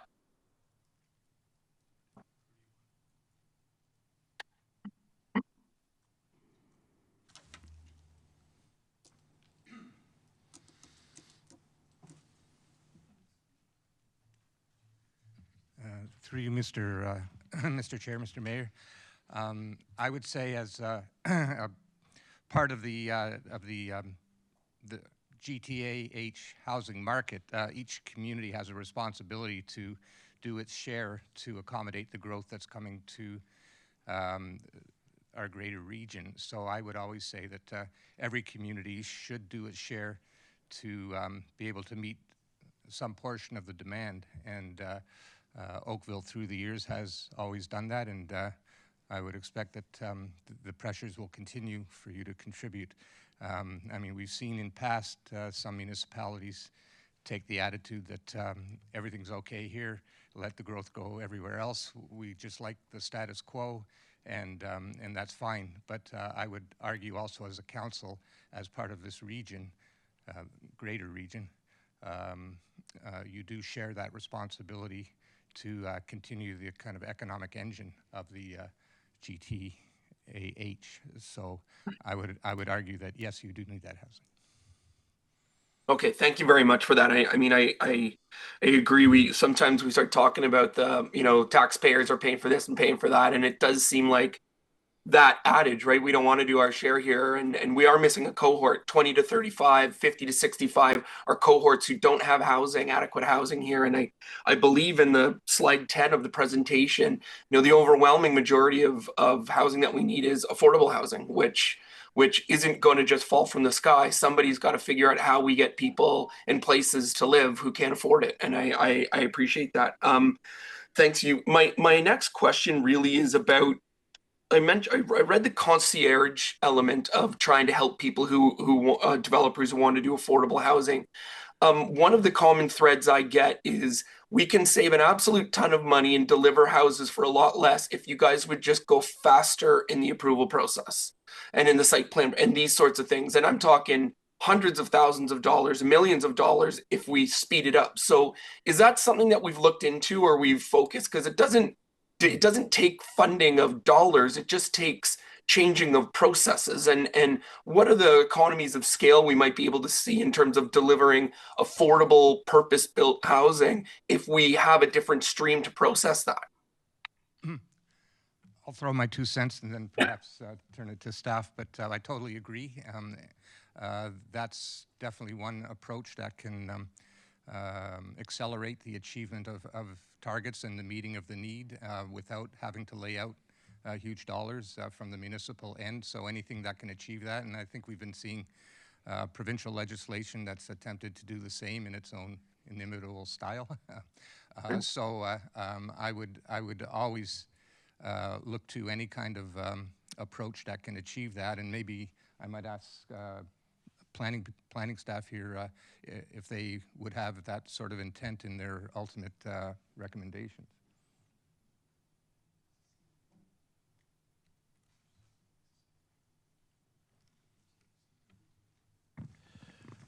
Through you, Mayor Burton, there's always pressure on municipalities to deliver faster, cheaper, et cetera. I think we've seen with this provincial government, That has been its mantra for the last number of years. By the same token, there's also a number of rules that the province has in place which we need to follow, and we need to make sure that this council has the information it needs to make the right decisions. I can tell you I have no interest in keeping an application on my desk longer than I absolutely need to. There's no benefit for staff to delay applications. We get those in front of you as soon as we possibly can. This is a big lift dealing with housing. This isn't a municipality-only situation. The builders are there. The provincial government is there. We work with the conservation authorities as well. This is something that all of us are working on. And it even goes to the federal government as well, looking at modular housing perhaps. Is there an answer there that can be provided to help speed it up? We know that speed is a factor. There's no benefit to us to slow down that process. So we will certainly do everything that we can to look at our processes, make sure that we're speaking to the agencies that we need to. The region's a great partner in this, and they're continuously trying to find ways in which to deliver the infrastructure quicker. So this isn't it's not as if there's only one horse in this race. So we are working with others, and we do constantly look at our processes. We look at the ways in which we deliver our programs. So where we can, we certainly will look to speed up to the best that we can. Mr. Director, I don't want the public to conclude that we aren't speedy. We had a report earlier this year that we meet the province's new requirements almost all the time. And that's a brag that is worth making. So I don't want to deny you the time to make that brag too. Well, thank you, Mayor Burton. I don't want to show that, like, I think it was the last build report that had come out. I think Oakville was third in the province in terms of how quickly we're delivering on these in terms of months as opposed to years. So we do what we can to get these in front of you. Thank you, Mr. Director. And Councillor, I'll give you an answer to your question. And I'll give you a solid yes, we need housing. We need housing for the segments of the age groups that we're losing and not providing for, so that we can have a complete community of all ages and not be like a certain northern community where only people who go there to live in retirement homes. We want a community in full. And the other reason we need housing is we need housing in order to meet our housing pledge. We, the first 2 years of our housing pledge, we have slightly exceeded it, but there is no evidence in front of, that I know of, to believe that we're going to make it this year because of the difficult economic situation we're in. So the answer to your question is a resounding yes for me, and I thank you for asking it. Thank you for your time. Councillor Grant. Thank you. Between the report and questions tonight, my fears have been calmed quite a bit. But the one thing that got me from our email this afternoon was starting to think about how the development industry might look for ways to poke holes in all of this. So just a couple of the back of the napkin questions I had was, one, can we confirm that inclusionary zoning will be set in such a way that everything is within existing limits and developers can't use it as an excuse to start building taller buildings?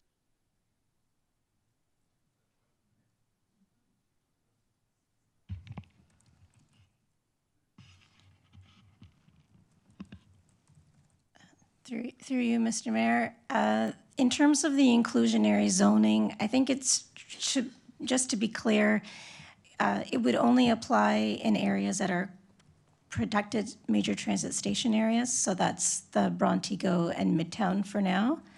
The inclusionary zoning provisions are about how we require the provision of affordable housing, what the rate would be, what the how long the affordability period would be. It does not get into basically necessarily rezoning the lands. As Brad mentioned, in terms of a timeline, what we are suggesting is that we bring forward the inclusionary zoning enabling policies early next year for council approval.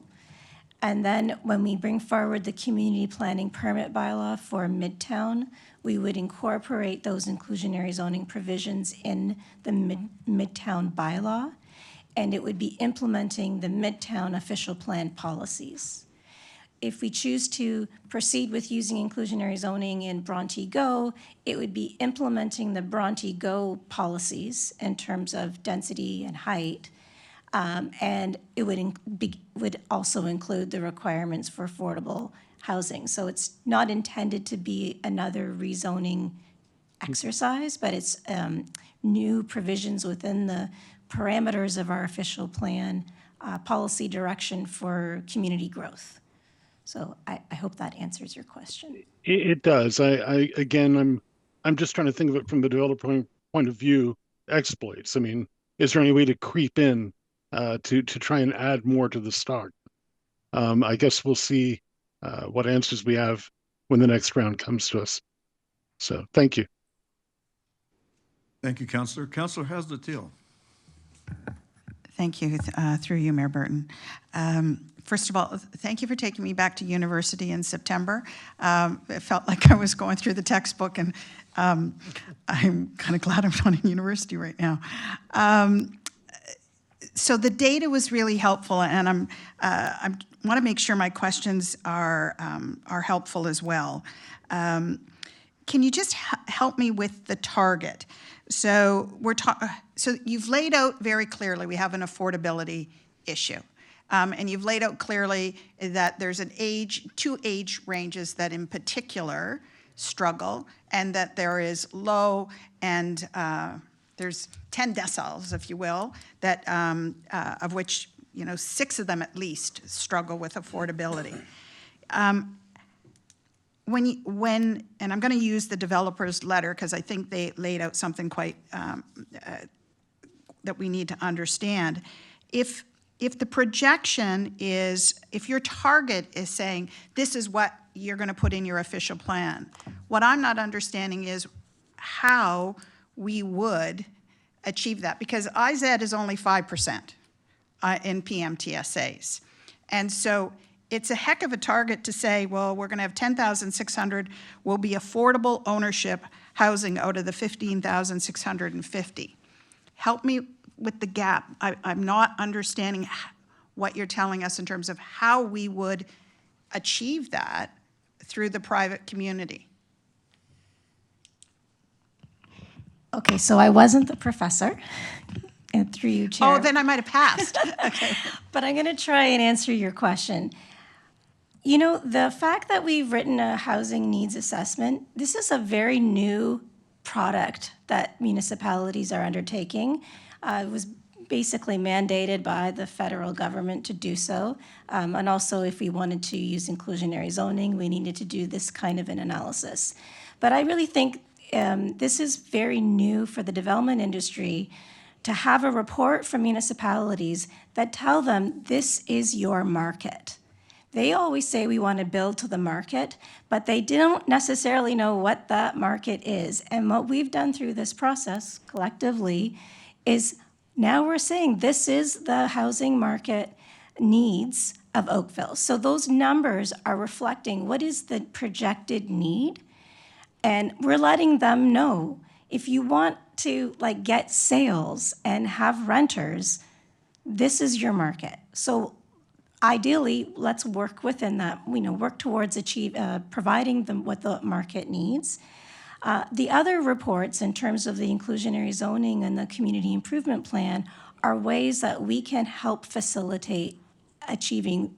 I'm not going to say that if we did these two tools, we would get exactly those numbers, but it's how we work in partnership with the community to move the needle and bring on more of these affordable units. And if we can get support through other federal and provincial programs, then it just makes it the heavy lifting a little bit lighter. But if we don't put this information out there, how would they know? We need to let them know this is the market in Oakville, and let's work together to build those units. Okay, so thank you for that explanation, and that it's really quite helpful, and I appreciate that we're trying to signal to them, listen, this is what the need is, this is what the market is looking for. So I appreciate that feedback. So when it comes to the need, I just want to clarify, the 20 to 35 includes all the Sheridan students that come into town that need housing. Is that correct? In the analysis, when you were determining housing needs, did we include the students that need a place to stay, often are triple and quadruple bunking because they can't afford what we have on the market? Do these numbers reflect the student population that's in Oakville? So the numbers are derived from partly through census projections, census accounts, and future trend projections. So I'm going to say yes. Part of that cohort includes student need, like the student housing, not in terms of student housing on campus, but the off-campus housing is a part of our community of residents. So this is 2021 census data that was being used, and there's been a dramatic shift in what's happening with student population. Should I consider that when I'm trying to figure out what this really means? Yeah, thank you, Councillor, and through you, Mayor Burton. I just wanted to add one point of clarification in that the housing projections draw from a number of sources, both census data in terms of more looking historically at how housing trends have changed over time. And, the formation of student households, does impact that to a certain level.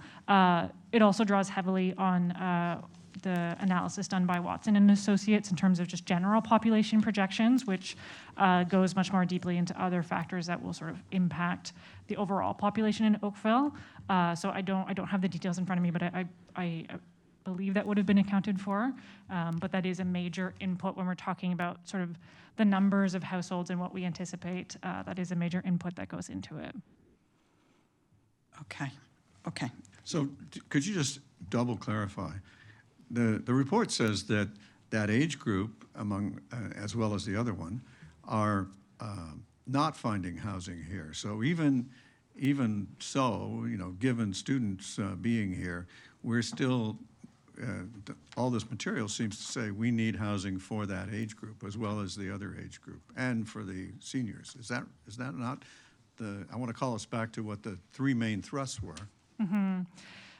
Yeah, based on the data that's available, at least dating back to 2021, it shows that households that are led by somebody under 25, which often includes student housing, students living independently, signs show they tend to face particularly high rates of core housing need or affordability issues. There is a brief discussion within the appendix of the housing needs assessment that also, when we spoke directly to Sheridan, they spoke to some of the challenges that they face as well in building on-campus housing and some of the needs that they're seeing within their students as well. I mean, I know of lots of our kids who are struggling to find housing who are not at any college. They're working. Many of our restaurants downtown, for example, of which we're so proud, have chefs and others. I mean, responsible positions where they are young people from our families. No argue from me that we absolutely need more housing. I'm just trying to understand what's the basis of the data, so thank you for that.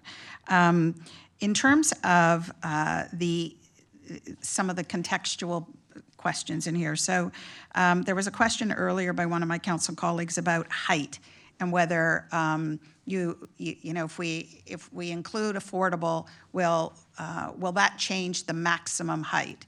Can you just clarify?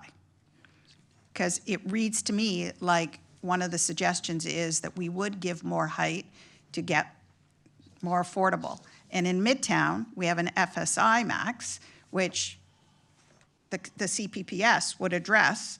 One component could be affordable. So are we going above? Is the suggestion we'd be going even above that? Through you, Mayor. So in the case of Midtown, we do have the community benefits where if you would be allowed to build over your building height threshold, if you were to provide affordable housing, that would be one of the community benefits.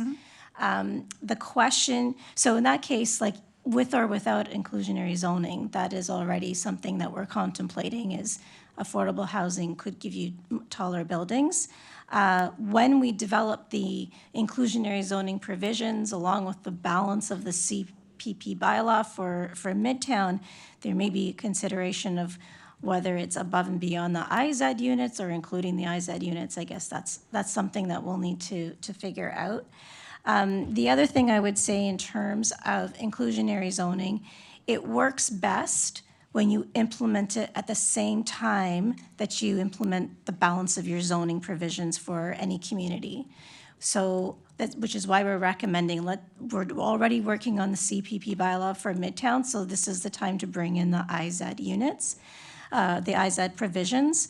And then when we have not yet updated the bylaw for Bronte Go, so it would be, we would want to do that concurrently as well when we have that bylaw established. And if we identify other PMTSAs sometime in the future and we're doing that pre-zoning, again, you want to bring those two things in at the same time to get the best impact. Okay. Thank you for that clarification. My other questions are around just clarifying, there's comments within the materials about changing parking and dealing with parking and how that would balance out with the diversity and housing choice, et cetera. Can you just clarify what the current provincial rules are with parking? My understanding is that they have a rule around no minimums, but I may have misunderstood that. So through you, Chair. If you're in a protected major transit station area, then there is no minimum parking requirement. Other parts of the town still may have minimum parking requirements, and the recommendation was, using transportation demand management as a way of potentially allowing for reduced parking, which would help to bring down some of the costs associated with building housing, while still ensuring that people have a way of traveling from A to B. Okay. I'm still trying to figure out how you're going to minimize the need for a personal vehicle for those who have a family and need to get their kids to activities, but I'm sure that's on the we'll try and figure that out list. A few additional comments. There's a section in the report that talks about possibly lowering the standards in affordable housing, and they're not talking about building code specifically, but they're talking about materiality. I'd just like for the record to say that I think that needs to come off the list. We should not be building to a lower standard for affordable housing. We need to make sure that they're going to meet, not fall into that adequacy issue that's already identified that some of the affordable homes have. So lowering the standard to me is contrary to thinking long-term about how we support those that have that need. My other comments are just around, in the OPA, there is a section that talks about trying to broaden the range of housing types in all residential land areas. And in particular, there's a section talking about priority housing or different types of housing that could be in a residential neighborhood. And I would just ask that you take into consideration how that language is phrased. It talks about changing from may to shall. And we do have some housing that we obviously need to support, individuals who have challenges, but in other municipalities, they also tier that depending on the seriousness of the need, the supports and infrastructures around that need. So that's in the OPA section under 11.1.6. And my two final questions are, I didn't see any notation that Halton Housing had been copied on these reports. Were they consulted? And if so, what were their comments? Through you, Chair. So the Halton Service Manager has been involved in our working groups, our technical working groups, so they've been commenting on the drafts of these documents. Perfect, thanks very much. And so in some of the options that we've been looking at, in one phrase, there was a suggestion that we would look at the moderate income because low and priority is a service manager's responsibility. Can I just get some clarity? Are we going to be pursuing, or are you suggesting pursuing that moderate income, missing middle, some people call it, or slightly less than missing middle, as the target to support under the community improvement plan or other? Or are you suggesting we are going to stack on top of what the region provides?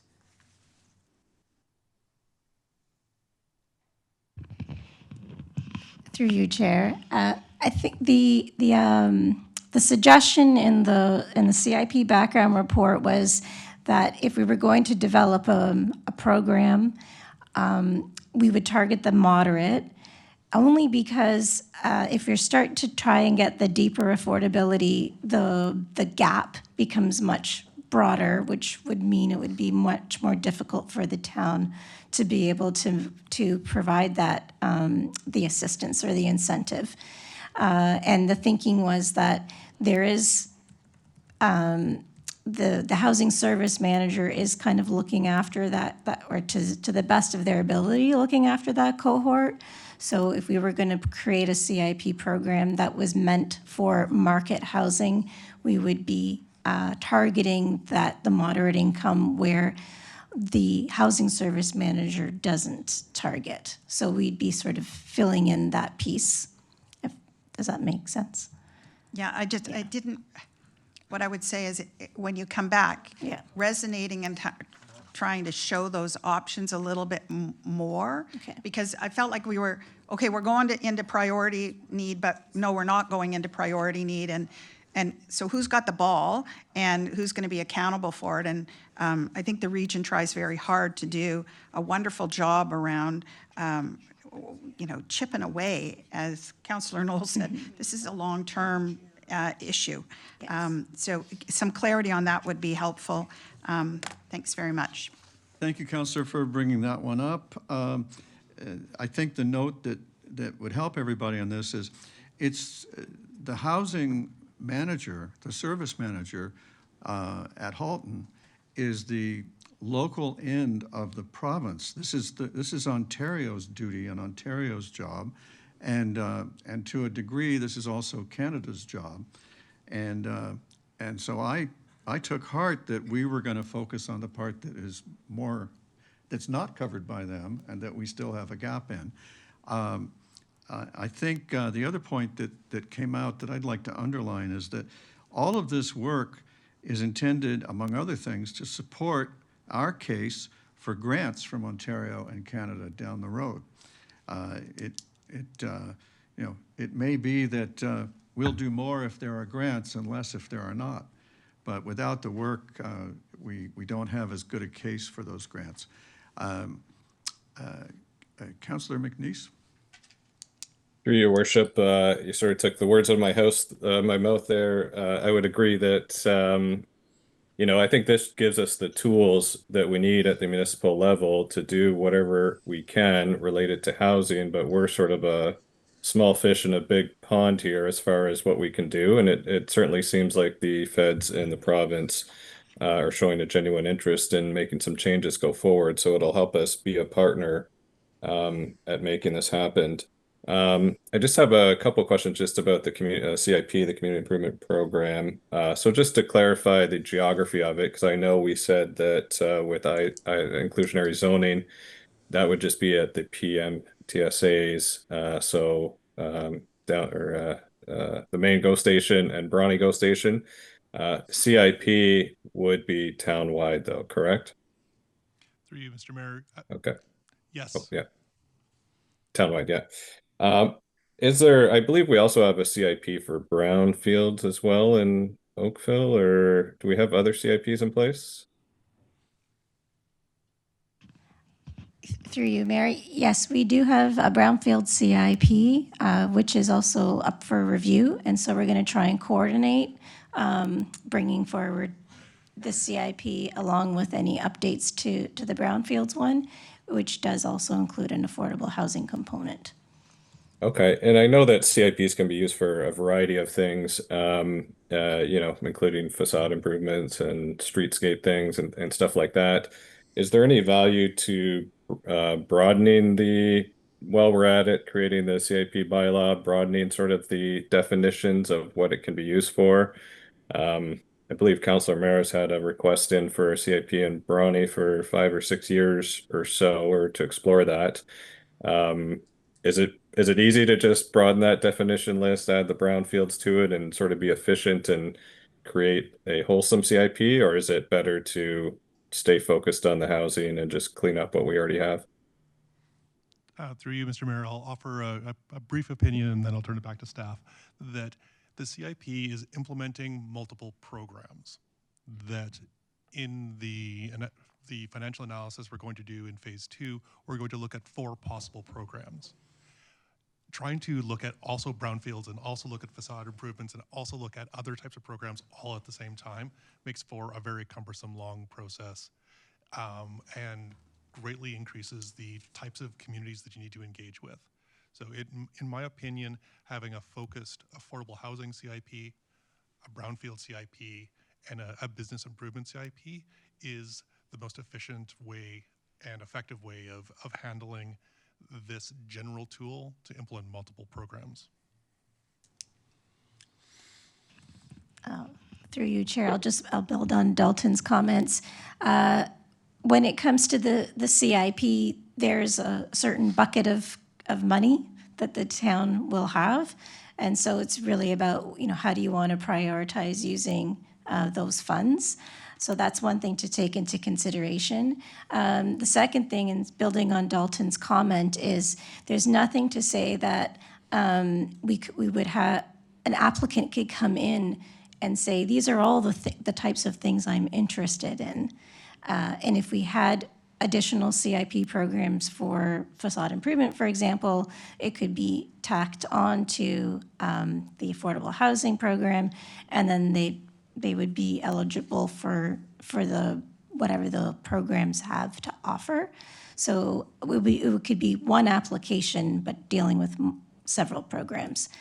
But again, building on Dalton's comments, if we want to kind of get this going rather quickly and use whatever funds we have available towards it, best to sort of stay focused on the one goal, and then build on it in the future when we have new funding resources and we can spend some time on other things. And in part of our eligibility criteria, we might have, you'd be a bit more eligible if you were offering, something else as part of your application. But I think we want to stay pretty focused on what we want to be incentivizing. Fair enough. And adding on to it, we wouldn't have to go through housing needs assessment and all the sort of work that we had to do to get this framework in place. And then just talking about the funding mechanisms, I know that that's how this conversation kind of started with some concerns. I think of it as this helps enable a number of partnerships that maybe otherwise wouldn't happen. And I think there's a lot of efficiency to that. I've noticed that Burlington currently has I believe it's a grant for ADUs or ARUs. I think it's $15,000 or so. And essentially, it seems to me what they're trying to do is get you to come in for a building permit and don't build it on your own. And when you come in for a building permit, that starts adding to the tax base and, make sure that it's fire code safe and things like that. There's some advantages to that. And then also with the tax increment financing, or I think that's what it's referred to in the States, but I think it's TIG here. Essentially you're putting off the collection of some taxes, but I was wondering if the consultant could maybe just weigh in on their thoughts on, certainly there's some administrative cost to getting some of these things up, and some elements of it could cost more than others, but some could also be grant supported. Some could have funding mechanisms that come a little bit later. some could increase, the price of that property, increasing the tax base. But just wondering if we could get some expert feedback on that. Thank you. Through you, Mr. Mayor, I'll take a crack at that. I'm not exactly sure what the question was on the funding sources, but to sort of recap, there's pros and cons to the different types of funding sources that, as I mentioned during the presentation, having it on your property taxes makes it very reliable, and then you can scale it to how ambitious council wants to be on addressing your affordable housing need. If you are only interested in leveraging provincial or federal or regional funding, then one-time funding is a great way to go forward, and it is a way to kickstart a program and get a feel for how much interest there is in Oakville to participate in a community improvement program, or which of the 4 programs are most interesting to developers or owners in Oakville. In the phase 2 of the analysis, we'll put a little bit more meat behind how those funding programs or potential funding sources would flesh out, and how much money we're talking about. That if Oakville wants to incentivize 100 units a year, this is what it would come to. If you want to incentivize 10 per year, this is what it looks like. And to the councillor's previous question around how affordable is it, moderate income or deeply affordable, we're going to include some analysis on how big is the bill if you stick to that 40 to 60th percentiles versus if you start trying to target the first 3 deciles, which also infers that you would have to partner with the service manager or some other entity in order to provide the funding. So we'll provide additional insight into how much funding is needed to accomplish different types of objectives through the CIP. And Councillor, if I didn't quite answer your question, I'm very interested in doing a follow-up. Yeah, it sounds like we'll be getting more information. I just, maybe if they can just include some of the maybe less apparent benefits, just in Burlington's example, that they give you a grant to create the ADU or ARU. I think part of the reason they do it is they want to make sure you come in and get a permit, and then once you get a permit, that adds the tax base, but it also ensures that it's done safely and properly.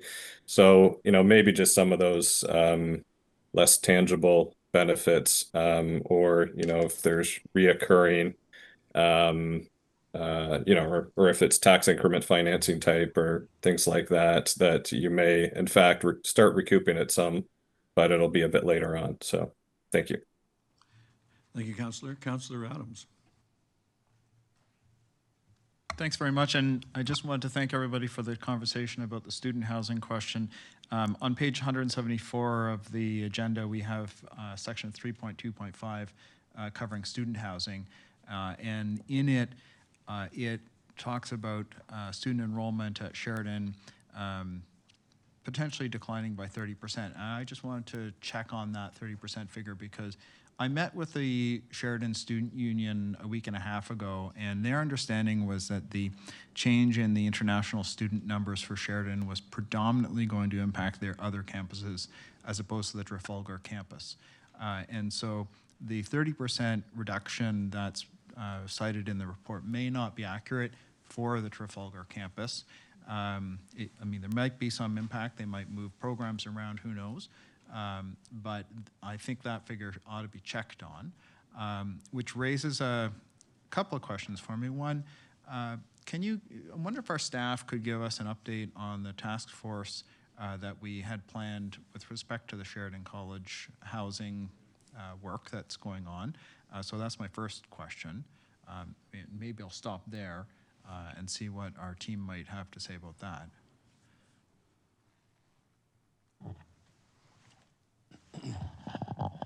Through you, Mr. Mayor, to the councillor, we have been in touch with Sheridan College to begin a task force.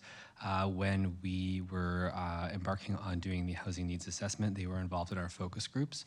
And so we were in correspondence with them through that, which is why we have the figures in the report as we do. But we could follow back up with them for that. In regard to actually doing a task force to enable additional housing opportunities on campus, we still have to bring that group together to have those conversations and understand that, I guess, Ontario colleges, through my conversations with MMAH when we were setting this task force up, is that they do have governmental authority. They do not have to apply to change our official plan or zoning, excuse me, or apply for a site plan for that matter. So they do have more development permissions currently than other locations across the town. I guess the focus of those conversations will be how do we, and if the purpose is to enable housing opportunities for student housing, how do we facilitate that without placing additional, I guess, rules or regulations on them to create more process. So that, I guess that's the quandary, or our question for how this will play out. But we do have to bring that group together and have those conversations. And we did want to see the results of the housing needs assessment work as well. So. Okay, great. Thank you very much. Councillor, I could add something to Yep, that. go ahead. I haven't had the benefit of speaking to the students, but the leadership of the college, when they were about to ring in all their reductions, did mention to me that several programs were being canceled there at that campus as well. So 30% it's plausible. I look forward to further information. It was the feedback with respect to the international student numbers is what I was receiving at the time. So I don't disagree. There's a possibility of change, and we ought to keep watching it. So that being said, the feedback I had from the student union was that they continue to have inadequate housing, as we've all discussed this evening already, and that they're housing themselves in large numbers in inadequate housing throughout the town, including those who are commuting out of Ward 7 to go to Sheridan College, living in a townhouse with multiple students taking up every room and every square inch of a house and that kind of thing. So there's no question that there's inadequate housing for students. And I think the figures that you've got from the census would be capturing those individuals in various places in terms of the age cohorts and so forth. And so as we've talked about, we have those who are in that age cohort who are both in education or in employment, and regardless as to their status in that category, they still need housing. And so I appreciate that. And I do appreciate the fact that we have a non-market housing component of the housing needs assessment. It's an important piece of it, but it's not the only one, as we've already spoken about. So when we come back for further consideration of this particular piece, and in particular the task force, I wonder if we could include the student union as a group that we could go to for consideration of their needs within the community. Okay, and so with that, I just wanted to thank our staff for the incredible amount of work that they put into all of these reports, but in particular, the Housing Needs Assessment Report has an incredible amount of detail in it, and I really appreciate the work that's gone into it. I focused on the student housing page within it, but I know that there's an incredible amount of detail covering a whole series of components of our housing framework. So. Thank you, Councillor. Councillor Haslett-Deal. Thank you. Some ones that I missed on my list. Just as we are talking about Sheridan, I'd encourage you to have a check of whether or not their board passed a decision to invest in seniors housing on the Trafalgar campus. That was an agenda item that they were pursuing, which would work in combination with some of their programming. So it'd be interesting to see how they're going to frame that and how that impacts the housing needs assessment. I also wanted to just ask the question about gentle density on commercial plazas. Is that an area that would provide opportunity for additional possible rental, purpose-built rental, and is that included in some of your comments? I saw commercial in one of the elements, but I just wanted to clarify, is that on the radar? Through you, Mr. Mayor, to the councillor. It is identified in the draft official plan policies, which we are seeking to go and consult on, that additional opportunities within our residential areas within the framework of our urban structure includes commercial sites to be looked at for potential opportunities for housing. So we will go through the thought there is that the town would lead that gentle density strategy or initiative and look at those various sites. I know at previous meetings you have mentioned some of the criteria you'd like us to look at as part of that, and so that of course will be considered. Thank you very much for that, because I do think that speaks to complete community in some neighborhoods and being able to stay in a neighborhood. I'm curious about the mix of units. So there was a fair amount of paragraph and language around the importance of getting the mix of units shifted to address the housing needs. And you'll recall in some of the Midtown discussions, we were aiming for that, but we ended up at a good place. It's still a bold, ambitious plan, but clearly the message in the assessments were even more. So is the thought that it's an encouragement, it's a target, or are we aiming for something more focused and required in terms of 2 and 3 bedroom, and you raised 4 bedroom?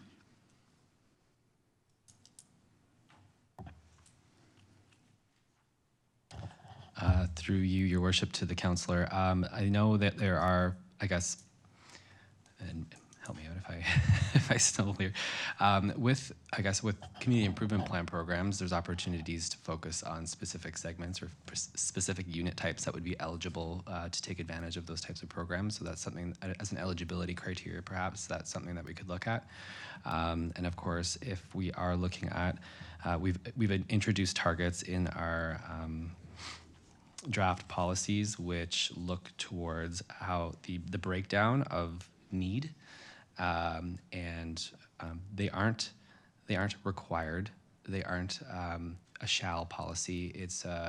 This is setting the framework for identifying where we may push for different types of units and unit mix within the developments that we're seeing. I know that there are some area-specific policies, such as for Midtown, which have identified specific targets for those areas. These policies are more broad, they're more general, and they look town-wide, but they do provide flexibility to add more specific targets targeted to a specific growth area should those policies be identified. Okay, thank you very much. 2 last questions. One is, did I understand correctly that CIP could support a woman's shelter, which we do not have in Oakville for domestic violence victims, and Burlington does. So would a CIP be, would a shelter of that nature be CIP eligible in your mind?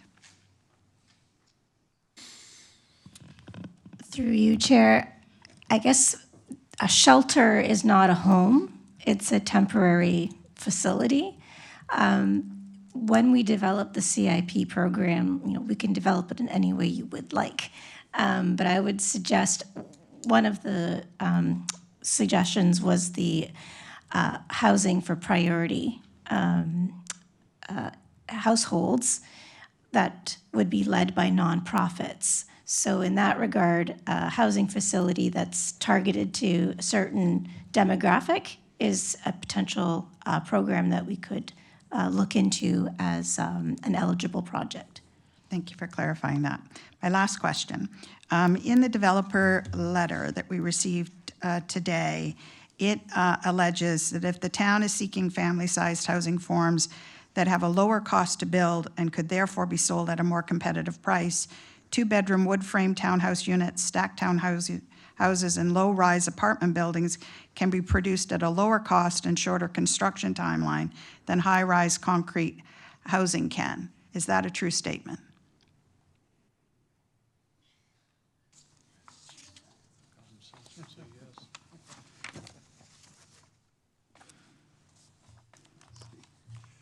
Through you, Mr. Mayor, to the councillor. Yes, it is a true statement. Wood is cheaper than concrete. That all of the construction guides show that concrete is more expensive than wood. In general, we have an understanding of how to stick build quite easily.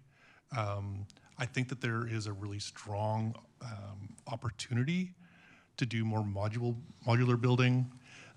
Build Canada Homes, the initiative through the federal government, is looking at how to incentivize more modular building.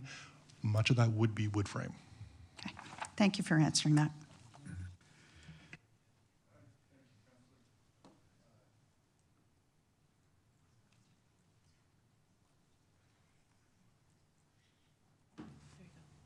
Thank you, Madam Clerk. All right, Council, I thought we'd have one motion that would combine all of these, but I understood 8.3 is separated, so let me try the 8.1 and 8.2 are that we receive the information, and that in the case of 8.1, staff be directed to consult on the draft official plan housing policies contained in Appendix A to this report.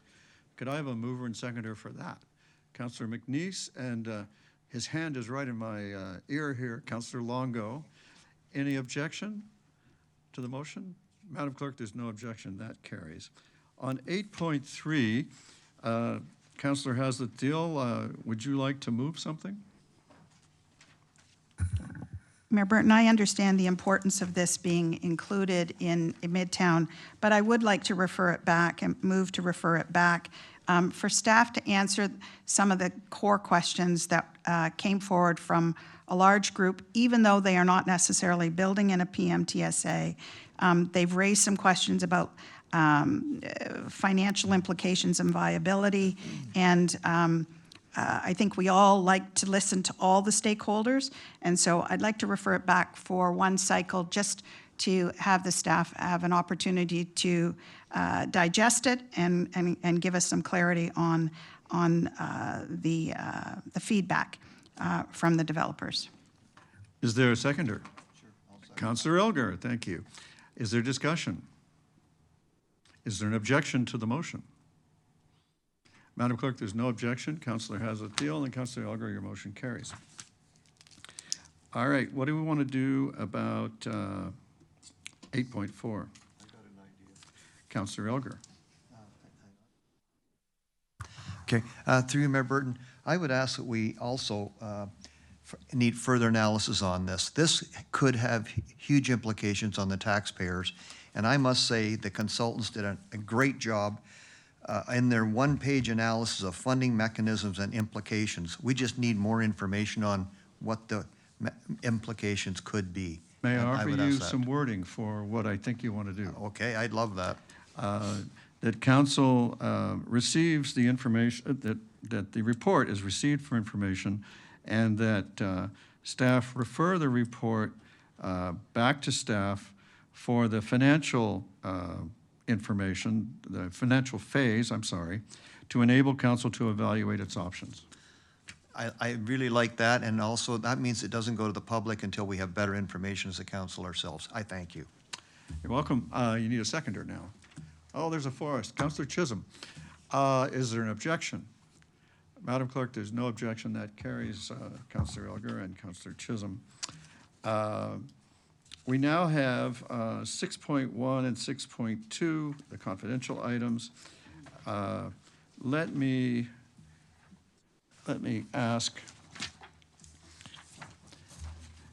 can we, on 6.1, can we pass the public, the recommended public resolution, or do we can? All right. Councillor Giddings, thank you for that motion. Councillor Chisholm, thank you for the second. This is that the confidential direction provided in the legal report, Ontario Land Tribunal Appeal OLT 24-000820, 349 Davis Road, dated August 26th, be approved, and that staff be authorized to attempt to settle the appeal in accordance with the policy direction for Midtown in OPA 70 to the satisfaction of the Commissioner of Community Development Town Solicitor. Any objection? Councillor Haslett-Deal, your hand's up. It fooled me. Madam Clerk, there's no objection. That motion carries. Now, I gather there's a desire to go into camera for 6.2, and here is the indicated motion to take us there, and we'll have a foot race to see who wants to move and second it. That council resolve into a closed meeting session for the purpose of these confidential reasons, of this matter being the Midtown Transit-Oriented Community and District Appeals Update. And this matter may be considered in the absence of the public under Section 239, Sub 2 of the Municipal Act, because they deal with litigation or potential litigation, including matters before administrative tribunals affecting the municipality or local board, advice that is subject to solicitor-client privilege, including communications necessary for that purpose, information explicitly supplied in confidence to the municipality by the province, and a position plan, procedure, criteria, or instruction to be applied to any negotiations carried on or to be carried on by or on behalf of the municipality or local board. And our mover is Councillor Giddings, and our seconder is Councillor Hazard-Thiel. Any objection? Madam Clerk, there being no objection, that carries, and we would ask that you rig the chamber for a meeting closed to the public. And when we come out of that session, we will adopt a motion which will basically say that the report and information have been received. So there'll be no mystery on that. And that will leave us with no other matter before us, and so the meeting we'll end the meeting after that. Council, you've worked long and hard for, more than 2.25 hours. Let's have a bio break while we get the chamber set up. We're in recess. Thank you, Madam Clerk. We're calling the meeting back to order in public session. Council has met in a session closed to the public under the terms of the Municipal Act as given when we went into camera. And there is a motion from Councillor Knoll and Councillor Shia that the confidential report from the legal department titled Confidential Midtown Transit-Oriented Community and District Appeals Update dated September 5th be received. Is there any objection to the motion? Madam Clerk, there being none, that carries. And that completes the work of this meeting, unless there's any new business of an emergency, congratulatory, or condolence nature. And I will congratulate Councillor Knoll and Councillor Grant for their wildly successful Oakville Neighborhood Center Oak Park Fall Fair that I understand had 8,000 visitors. Well, we're not 100% sure. That's what we're guesstimating right now. We're trying to ascertain that from photos and drone pictures, but it was wildly successful. There was over $60,000 raised for the Oak Park Community or Neighborhood Center, and it was the largest to date. And I want to thank Councillor Shia, Councillor Lischina, who else came? Councillor, I think that was it. Everybody else was busy, but we want to thank all the councillors that came and supported us. Gary Carr was there, Nita Anand, and Effie Tramphilopoulos. So I want to thank them for dropping by and bringing best wishes for us as well. So for all we know, it could have been 10,000. Congratulations. Well, I'm going to use that. Thank you. The mayor said it was 10,000, so that's what it is. Councillor Chisholm. Thank you, Your Worship. Congratulations to the Kerr Street Village BIA for the Kerr Fest this last weekend, and it was very, very successful. We probably had on the Friday night probably between 2,000 and 3,000, and on Saturday night, no, I can't. I ran out of fingers. About the same, but everybody seemed to be quite happy with the results. I talked to Doug today, matter of fact, and everything went very smoothly. The Sunday, the family day, was really well attended by a lot of young families in the area. So my hat's off to the organization and to Doug Sams and to Dean from the chair of the Kerr Street Village BIA. So they did a wonderful job again, and everybody's excited to do it again next year. Thank you very much for the report. Councillor Hazlitt-Thiel. Congratulations to Councillor Knoll. And yes, a few of us were busy at other things. So I just want to call out thank you to Rachel Williams. She did another fantastic art in the garden in Old Oakville, and it was really well attended. And the rain cleared just in time as all the art went out. So hats off to all those volunteers. Also to Shine Out, Shout Out, which is a youth mental health charity. All levels of government showed up to support the hockey tournament this weekend. It is an incredible organization that does a lot to help individuals really build confidence and come together and feel heard and loved. And congratulations to Michelle Sparling for being a leader of the organization for many, many years. Thank you, Councillor. Councillor Giddings. Thank you, Mr. Mayor. Not quite so happy a note on this one. Would like to let our council colleagues know that we lost David Underwood over the weekend. He was our chair of the Accessibility Advisory Committee for several years. He, delightful gentleman to spend any amount of time with that you could. He was incredibly well-traveled. He did not let his wheelchair slow him down in any sense. And was speaking with his wife, Jane, earlier today, passed along our condolences to her and her family. The funeral will be on October 11th. Details are online, or I'd be happy to supply them to you. Thank you, Councillor Giddings. He benefited our community in everything he did. Thank you. Could I have a mover and seconder for the confirmatory bylaw? Councillor Longo and Councillor Grant, thank you. Any objection? There being none, the bylaw is considered read and passed, and that does end the work of this meeting. It's been terrific working with you. I look forward to the next time, and we are done.